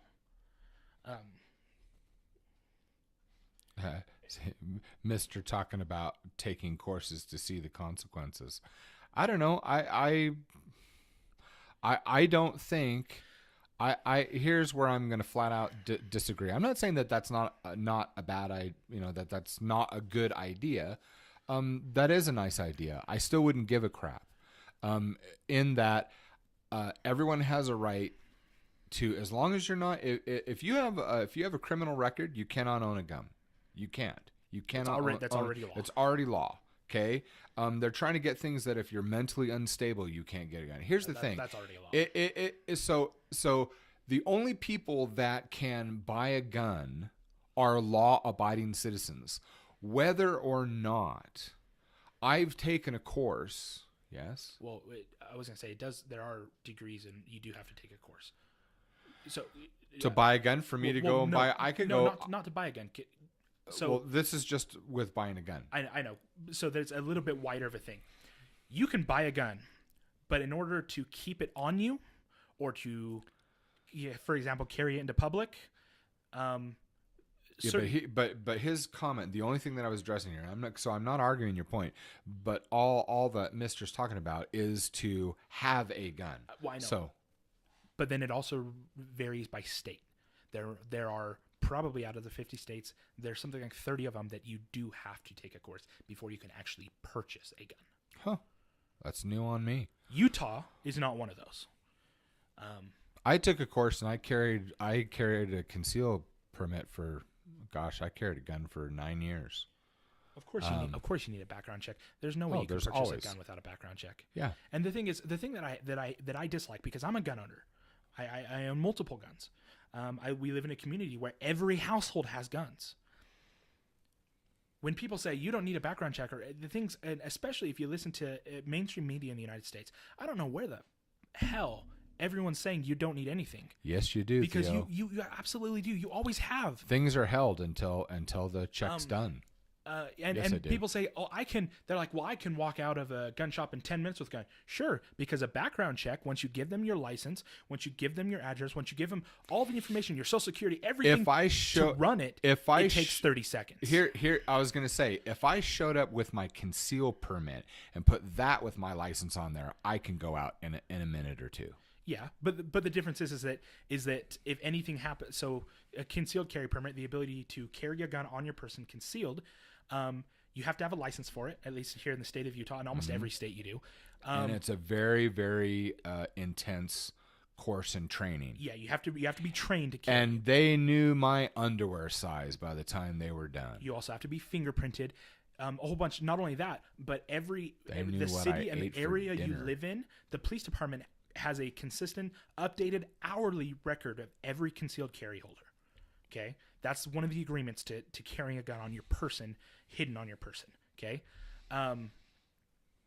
people talk about, well, gun show loophole. If you've ever been to a gun show, they have to run a background check. You have to. It's required. They still do. You still have to fill out paperwork. Now, there's something in Utah. So, for example, they can't keep record of you purchasing a gun. There's no gun list, but they still have to run a background check. That's always been law. It's been unless it's private ownership. That's the only thing. Yeah, if it's a gun show, if it's a gun dealer, it's not all at a gun show. It's not all dealers. You're right, but then again, that varies on state. Mm-hmm. So for we're example, just talking Utah. So for example, I can sell my dad a gun in a private transaction, and that's fine. But and then people say, well, what about obtaining guns illegally? Hey, you still have my rifle. Yes. Did it shoot well? It shoots amazingly well. I need a sight in the scope. But anyway, for me to sell to somebody, so every gun has a serial number on it, right? When a gun is sold to an individual, even a private transaction, that serial number they can trace the ownership very well. And if you sell to someone who does not meet the legal requirements, like, if they're a criminal or something like that, you will go to jail. That happens. It happens quite frequently. People sell. So even private transactions, most people run a background check because they don't want to have that come back on them and go to jail for selling a firearm. Okay. Good point. So for all these comments thinking that it's just all carefree and just do what you want, that's horse crap. It doesn't happen. So, and here's the thing, also on the crimes, I just want to throw this in there because this irritates me in any kind of gun conversation or comments that come up, is about more gun laws and gun laws and gun laws and restrictions and everything. Here's another thing, the truth about the lie. Criminals don't go to a frickin' gun store to buy a damn gun. All right? They don't do the background checks. So all these gun laws and things that they're trying to shove down our throats is to suppress law-abiding citizens. If you've got a drug dealer, if you've got a thief or whatever, the last place you're going to go is a store. They're going to buy it from somebody cash out of a car or whatever. They're not going to apply to the law. It's retarded that we keep piling more and more laws on when it's not doing a damn bit of good. You know why? Because criminals don't give a shit about what kind of laws you're creating. So I want to address two things. First one here, I do want to address these, Zev. Just one second. I'm going to address Iron Candy. What if the gun is stolen used in a crime? If your gun is stolen and you do not report it immediately, then you are at fault for that crime. Yep. Not only do you, and here's the thing, if it's been stolen and you report that it's stolen, that goes on your record, and the likelihood that you're allowed. So then there's an investigation. Did you not store it correctly? Was it in plain sight? Was it this? it kind of ends up as a really bad process, and most people lose the ability to own a firearm for a large portion of time. They also have massive fees. It's your gun gets stolen, you're in deep trouble, horrible trouble. So gun owners I know, it's a locked safe. It's always in a locked safe, and Mine's in a lock safe. you know, Heck, so- for 5 years I couldn't even find the damn key. yeah, We just found it like 3 months your ago. Your gun gets stolen, you're in for a world of trouble. I just took Because I like just you said, took in that Houston lock crime, box and put 'cause it in the back because I don't want if kids you allow walking your- off with the lock box. If you allow your gun to get stolen, or it's in a place where it can get stolen, and a crime is committed, you are at fault. Yeah, you're not a responsible individual. Makes so sense. you do legally, you share part in that crime. That Yeah. is so to approach that. So I understand that you believe that way, and the reason I disagree is what I talked about earlier. I think you said you were grabbing food or something like that, and that is the Second Amendment is for protecting the rights that we have, and we kind of talked about the difference between that government given right and the right that I have because I exist, and I'm willing to risk everything, and the dangers of having an armed society, and obviously that brings up a whole other thing that we could go into. I'm willing to risk all of that to protect those freedoms. That's important to me. It's the reason it's there is because we believe that those freedoms are worth more than our lives. And that is something that I believe to the core of my being. And the other thing that's dynamic there that you need to realize is this, because this is the mentality of our country. You could be living here and think differently. Here's the absolute truth about this. However you feel does not allow you to take away my rights, even if I'm the last damn American in this country that believes in this. Those guns are there for me to protect my individual rights, regardless of how you feel. Period. Well, and that was the point of the Second Amendment is the right to defend yourself regardless of other individuals, and defend those rights. So I know that that's your opinion, the Empire, and I'm just going to say that I disagree. And because whatever else, I have a right to defend myself. And if I know, for example, that things are getting out of hand, I arm myself in response. Yeah. And that's something that I'm willing to risk. We kind of talked about like the school shootings. So I don't know why you'd send a kid to a public school at this point. And otherwise, there are a whole bunch of other things, and I don't think that guns are the cause of that, or even I think it's because guns don't kill people; people kill people. It's funny. You really look at the conversations that are behind the mainstream media, and they keep bringing up the same issue. You know where all these shootings are coming from? Failed families, failed parenting, and either bad or missing relationships. It's not about guns. Well, it's that guns kill, people. Guns don't kill people; people kill people. Yeah. But regardless of those things, it's kind of like I think that in a lot of these areas where shootings happen, let's just take Utah. So years ago, there's a place called Trolley Square in Utah. There was a shooting there. Some individuals decided to walk in. They wanted to open fire on people. Several individuals armed shot him dead. There were people hurt. But those that were armed at the scene responded and killed the shooter fairly quickly. Mm-hmm. The majority of the shootings that we hear about on mainstream media are in gun-free zones. So it was proposed, and I really like the idea here in Utah that parents, if they want to pay a fee to take some members of ex-military, things like that, to guard the schools. That if you want to pay your school that your child goes to a fee to cover this man's wages to guard your school, I think that's a good idea.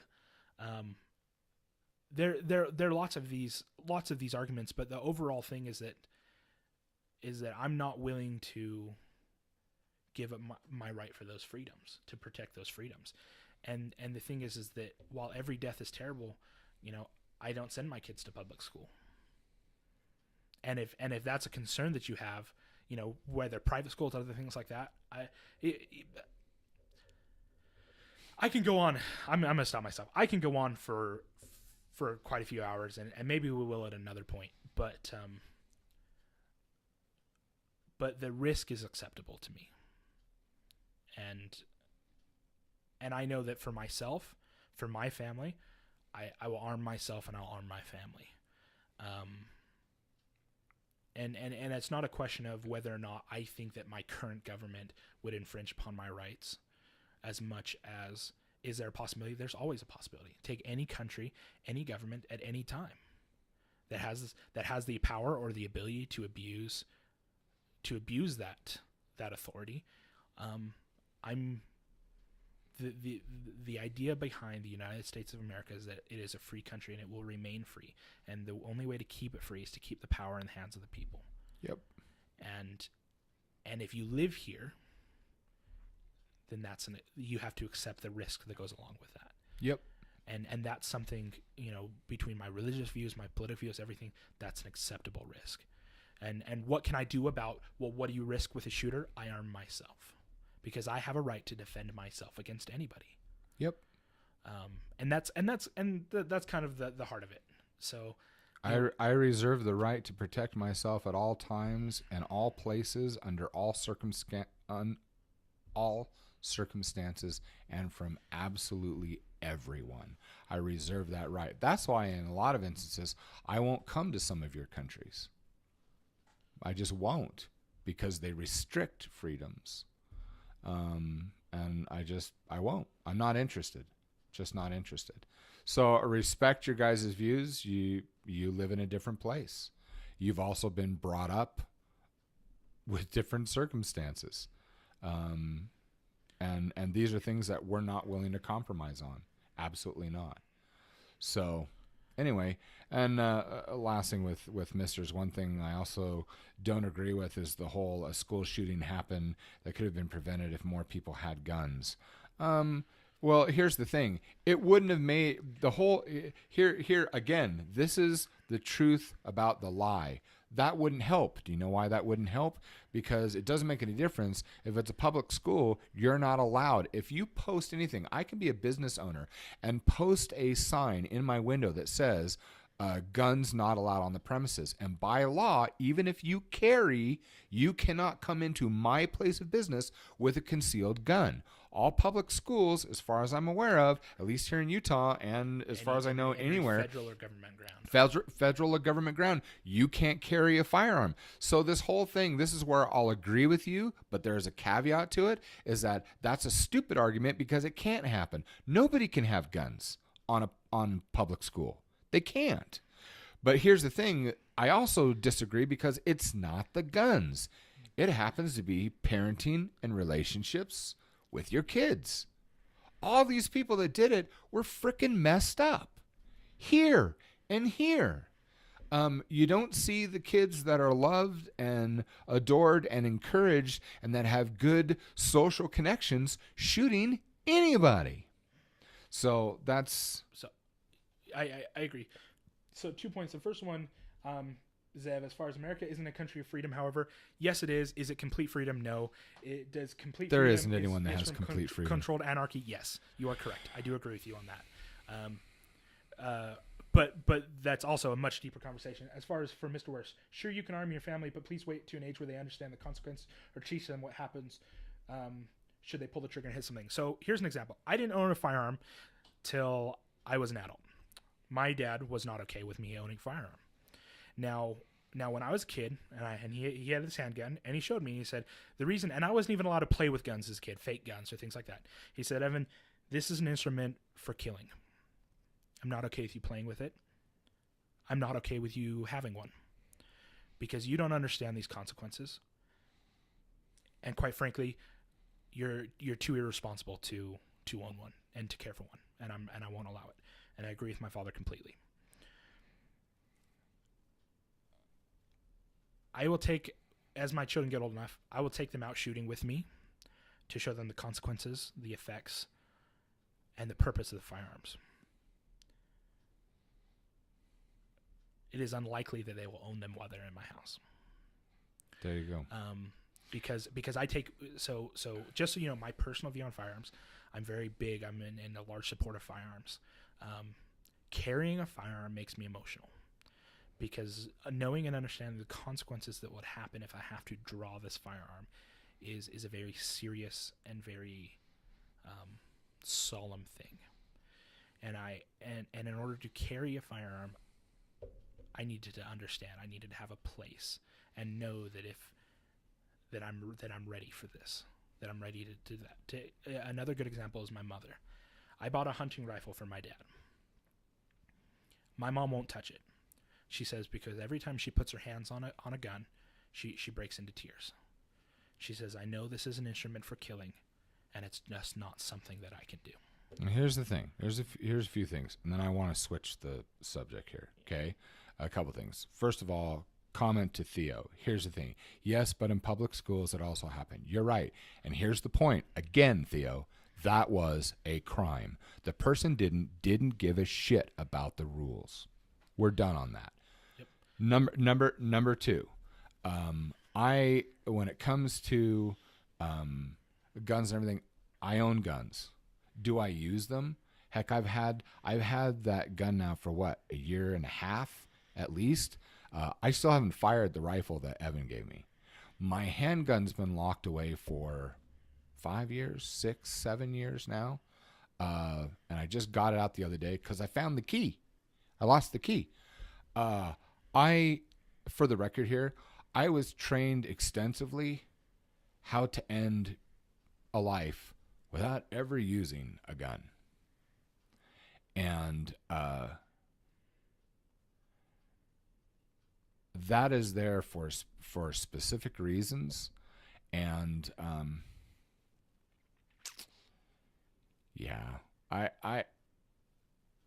we're gonna. Well, it's okay to disagree. And It is disagreeing. It's the. I guess there is no end to my passion of the moment someone wants to come and take my freedoms away from me and compel me to do things that are not right. There's going to be a problem. There's going to be a problem. And so, this is where there's a completely different mentality. There does need to be education. And for the most part, guess what? There is. Because the only crap you hear in the media is all the sob stories, not the positives, not the things that are working, not the things that are prevented. It's always what will cause tears, what will get your attention, what is the shock and the wow value. That's media, period. A laugh does not sell as well as a tear. And I love that in any tragic story, a kidnapping or a rape or a murder or whatever, it's funny how you can see these consistent patterns with any news station. They always talk to a neighbor. Well, they always seem so nice, and I can't understand why it would have happened. It's because I don't frickin' know them. Of course, you don't know shit. Of course you don't. So a lot of these conversations are retarded. They really are. They're absolutely stupid. Simple truths, and that is, I have God-given rights. I have the means to keep those rights intact. It doesn't matter whether Evan or anyone on this planet agrees with me or not. No one gave them to me but God. Nobody but God can take them away, and I have a gun to make sure that that is the case. That's the end of the conversation. That's just the fact in America of how it works. You don't have to agree because you don't live here. So I don't care. That's how it works. Well, I think we should. I agree that we should move on. I'm okay to disagree, and that's why we live in different places and different philosophies. It did remind me of a joke though. You talk about, oh, he was so normal, he was so this. Christopher Tides, he's a comedian, and it made me laugh. He goes, so if you always have a kid that's completely normal in your neighborhood, always saying hi, always happy, take him out. Anyway, he's one of my favorite comedians. But publishing, SEO, and pay to play. Let's see. Good discussion so far, guys. I think that free speech and the right to bear arms are the most important rights to defend. It's sad that media twists everything for one agenda not. Theo says, I actually need to go. Just saying I like these talk shows. I like having you guys. And I hope you guys didn't feel that we were attacking or going after you guys. We have differences of opinion. And I'm open to reasoning and talking about them. I think, unfortunately, it's hard to have conversations with things when you get really passionate about it. Well, it's also challenging too, because you got to remember this conversation in the chat here. This is completely an international conversation, and so I'm not angry at anybody. I'm doing exactly what we're talking about. I'm defending my rights. It doesn't matter what someone else thinks. Those are my rights. Well, and so I just think that the other thing too is that, when you mix different cultures, you mix different cultures, different religions, different societies, all these things. It's hard to find what the best way is. And generally everyone thinks, well, our system's the best, or at least our system's the most advanced, or things like that. Yeah, but what's funny about that is that's not what goes through my mind. What goes through my mind is what's funny about our position here in America is I will go and defend Zev or Theo's position because that's their position. So the way that America works is I defend your rights to think and believe and do what you feel is right. Exactly. So and I think that the big thing is that I feel that I, not just that I have to, but I want to support you guys' our ability to disagree and to live in different places and have some of these discussions. Obviously, I believe what I believe, and I think that my system works great for us for this.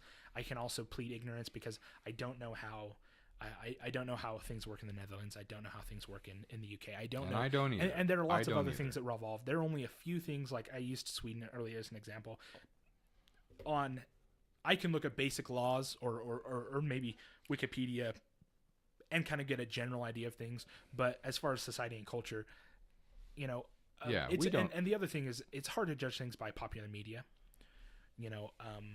and so things kind of get muddled. The big thing is that I have to clarify, because there's so many people that are easily upset.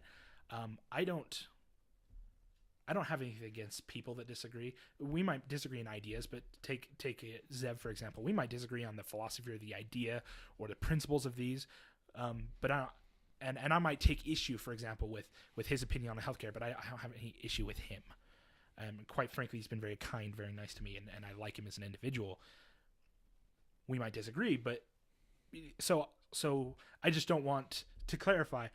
We're not talking anyone's individually. We might disagree on everybody's ideas. Good, and Theo left everyone bubble wrap. So life's good. Life's good. As long as you guys don't feel that we're attacking, because I do want to clarify that. Yeah, I didn't want to offend or get anyone upset. I just wanted to.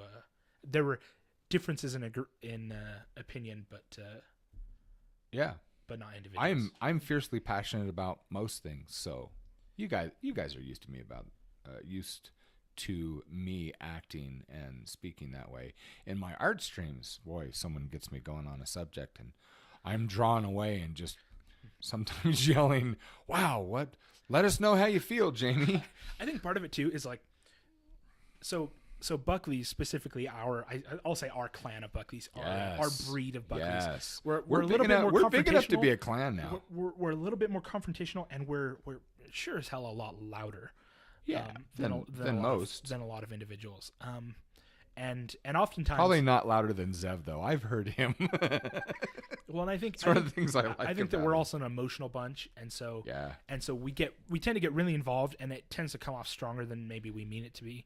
And so I always have to throw that clarification in, because we get really involved in this, and it's not that we're really emotional and passionate about most conversations. You hear us talking about stuff. As far as the few other things, I do want to talk in the last little bit of a podcast. I wanted to bring up, and this might take up a little bit more time, but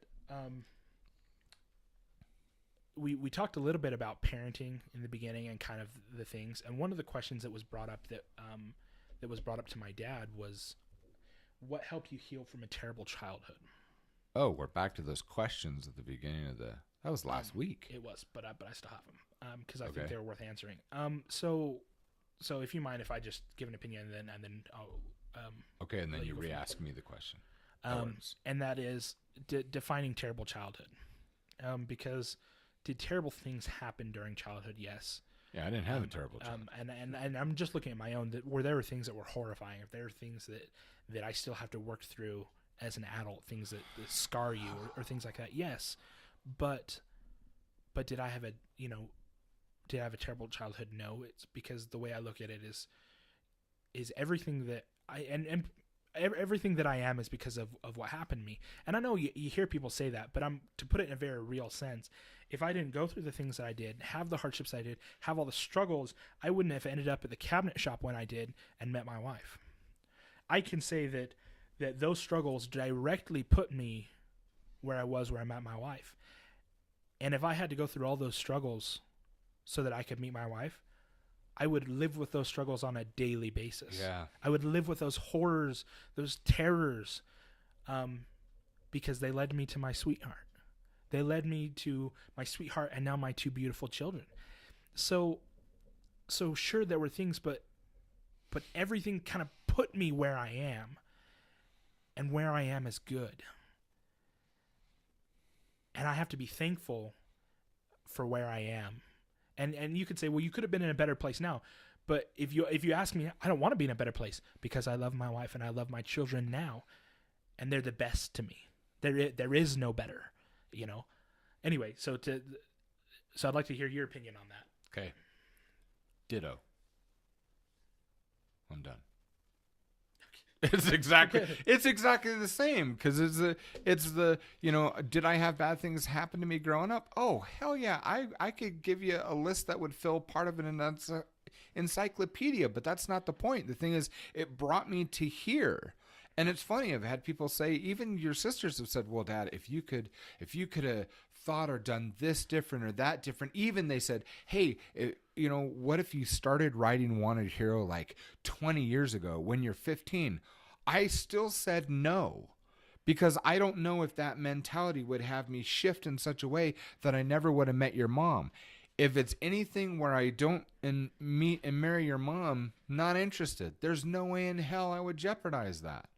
I love where I'm at. I love my family. We wouldn't be here doing this. You probably wouldn't have ruined my $500 suit in the toilet when you were a kid. But other than that, we're good. So Iron Candy says, I agree with you, but at the same time, some people have had hardships that led them to drugs or suicide. Sure, but you know what? I'll tell you something. I don't. This is where you're. It's funny. This is where you're coming back to I believe in a God that there is justice and there will be an equaling of the scales. People don't have to agree with me. I'm just saying this is what my belief is, because if there isn't a deity out there that is going to make those scales right and repair and help those individuals heal, that there will be justice towards those who harmed that individual. I had to let go of a lot of stuff. There will be lots of adults that are going to have some serious crap heaped on their heads for what happened to me as a child. Period. And it's tragic. I look at it, there are so many aspects of life that, yes, some people are driven to drugs, driven to alcohol. I was driven to both. But I had individuals, I became a opportunity for some people to reach out to. I have people that were very rough and closed off, relatives and friends, who they saw me suffering and they reached out to me and they helped me. And that wasn't their personality, but they saw me hurting and it changed them. And it saved me. So there's no. The funny thing is we we bring up these kinds of questions, and they're so two-dimensional. We think that everything's in a linear fashion from beginning to end. Nothing works that way. And so you have so many variables. It's like I wanted to get into like the publishing and the SEO and things like that, but it's like people saying, you know, if they sell something on the internet, we can perfectly measure how it affects everyone. Bullshit. I'll give you a perfect example. That you know, metrics, that they've got metrics that can measure everything. That's a lie. Perfect example. You sell something on your website, and you know that because you have code on your website, whatever it is, code, plugins, you technical guys work this out. I'm still going to ditch you on this. You program things in so it'll measure clicks. It'll measure, all right, well, this person from this country came in, looked at the website, found a path, and bought something. You can even put cookies and other ways to attach things to, like Facebook, to Twitter, to all sorts of Instagram, all these social media that when they click through there, it can measure. Here's what you can't measure. How is it really affecting? Let's say it's a book. How is it really affecting people? If I buy a book, I like the book, I take the book with me. I go on vacation somewhere, and I meet someone. I'm sitting in a coffee house, and I'm reading a book, and a stranger says, hey, that looks like an interesting cover. Or is that an interesting book? It really is. And I have a conversation. They're so impressed with it, they go home, but they forget about it. And then a year later, 6 months later, a month later, doesn't matter. Later, they have a conversation. Maybe it's a family event. Maybe it's with people from family that have come to a family reunion, and they're from all over the place. And they're talking about books. And he seems to remember a guy that he met in a coffee house reading an interesting book that he found interesting. And he suggests it. And 20 people go buy the book. You don't know how the hell they got there. So there's all sorts of variables that are involved. And one of the things that I wanted to bring up is that sometimes life and the things that we do, they involve luck. They involve variables that you cannot control, you cannot necessarily influence, not on purpose, and you never know how it's going to turn out. That's called life. And the thing is that we try to ignore it in our lives and think that everything is a black and white. I lived a good portion of my life in black and white, and that's bullshit. Most of it's gray.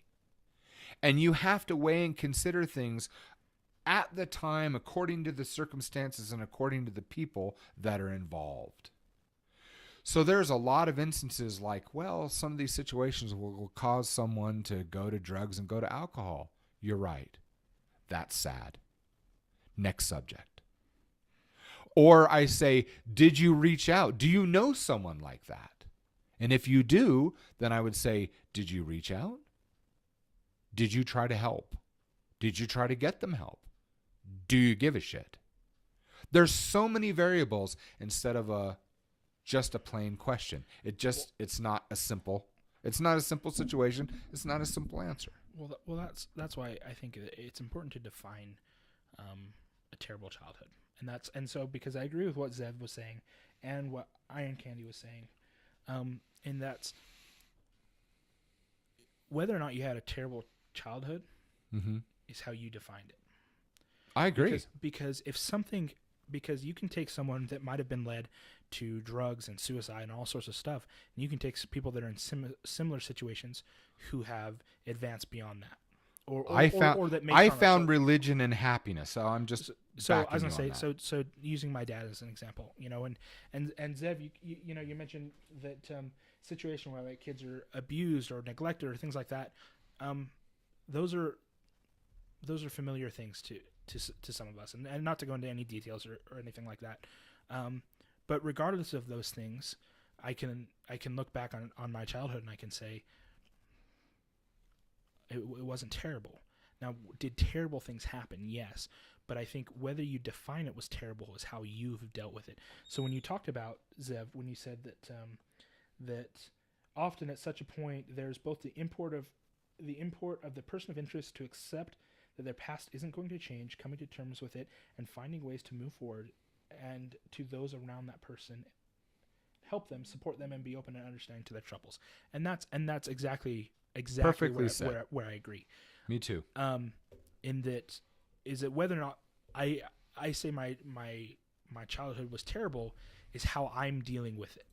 So if I find someone that says my childhood was terrible, I can't go, oh, it wasn't because it wasn't as bad as mine or anything like that.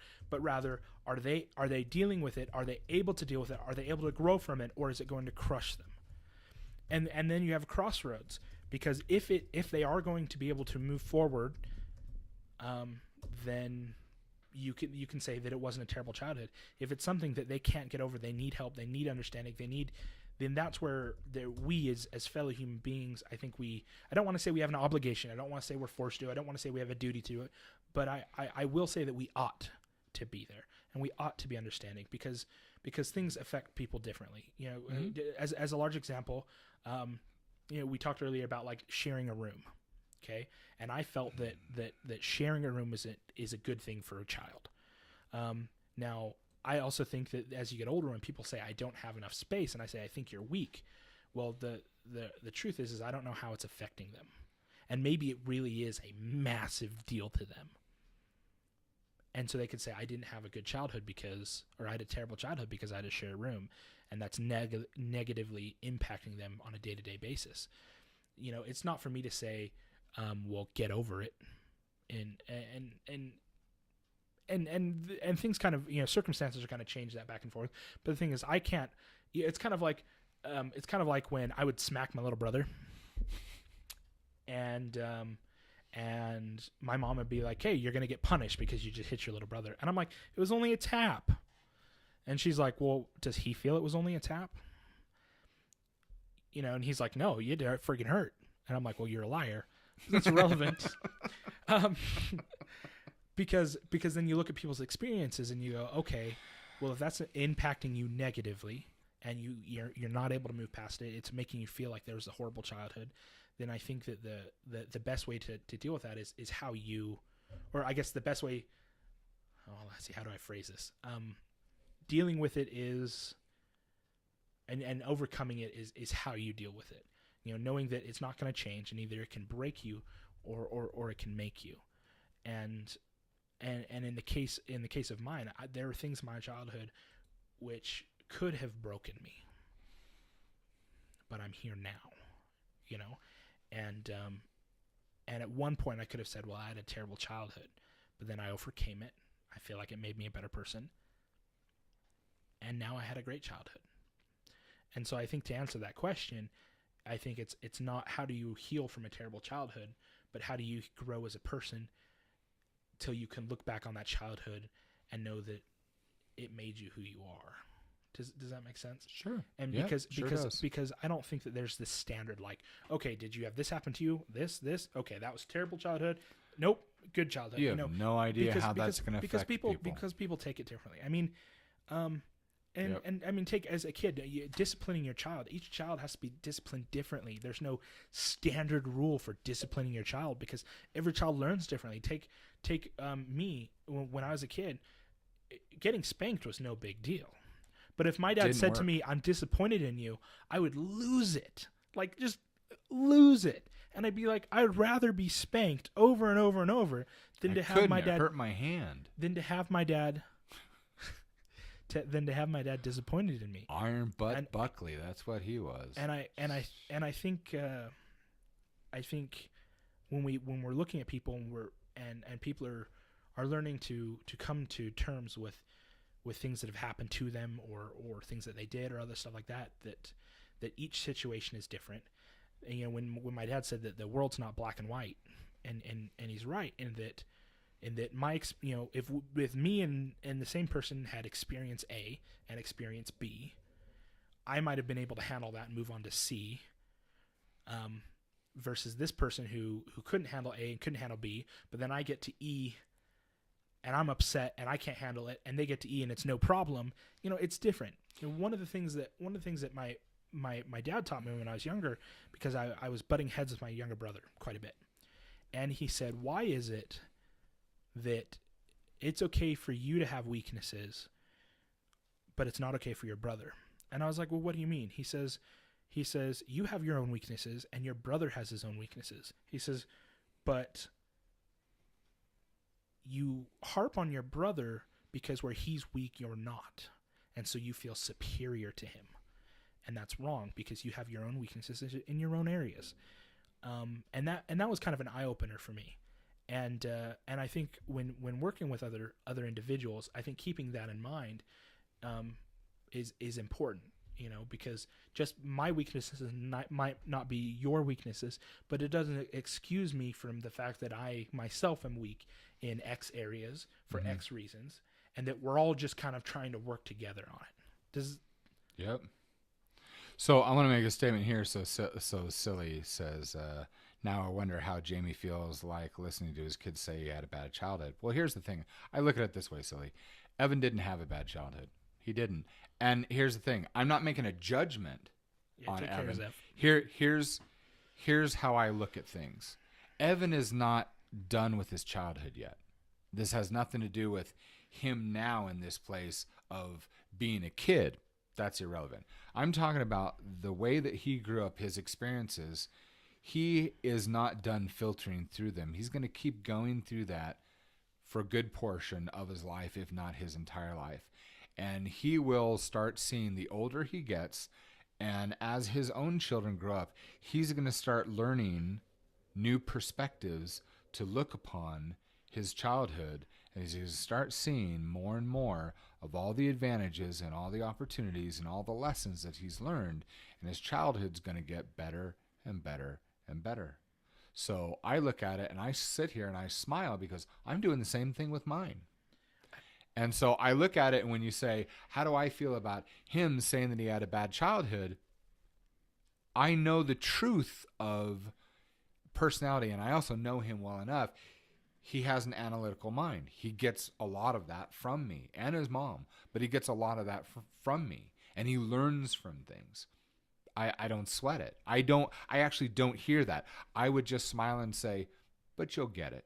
Even if you don't get it now. I've taught all my children this. I say, look, some of you are going to get something instantly. Some of you are going to get it in an hour, a day, a week, a month, a year. It doesn't matter how long. But once you've got it, you've got it. Once you've got it, it's yours.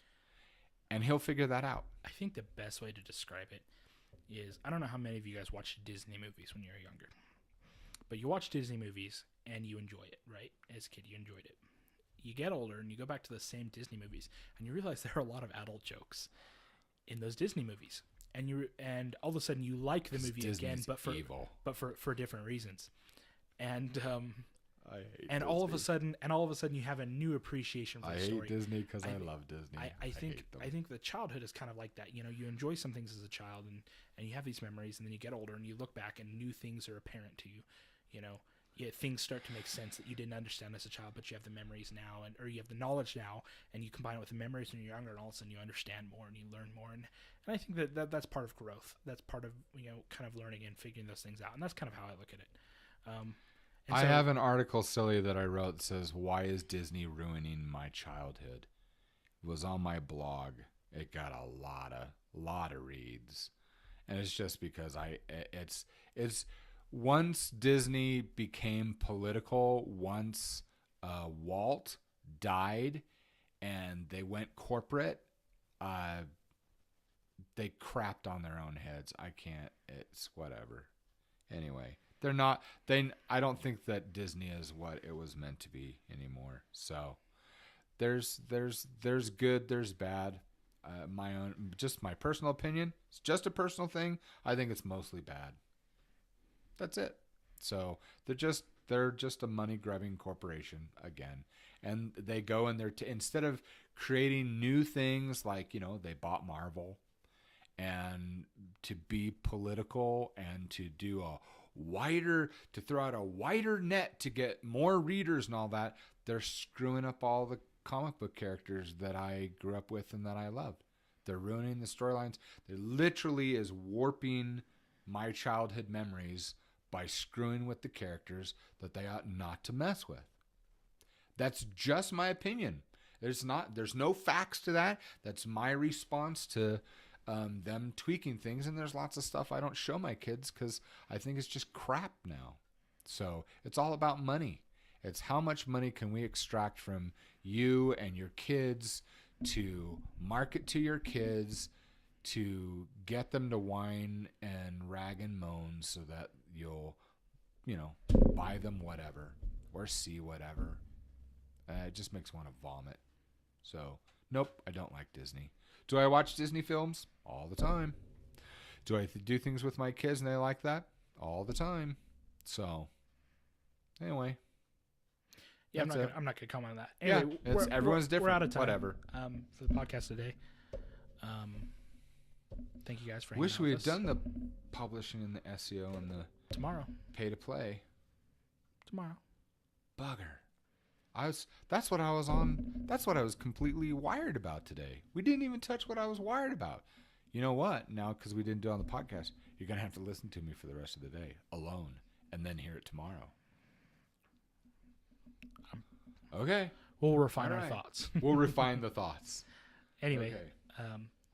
thank you guys for hanging out with us. Yep. Thank you all so much. And those of you, thank you for being our patrons, those who are watching this on our Patreon page.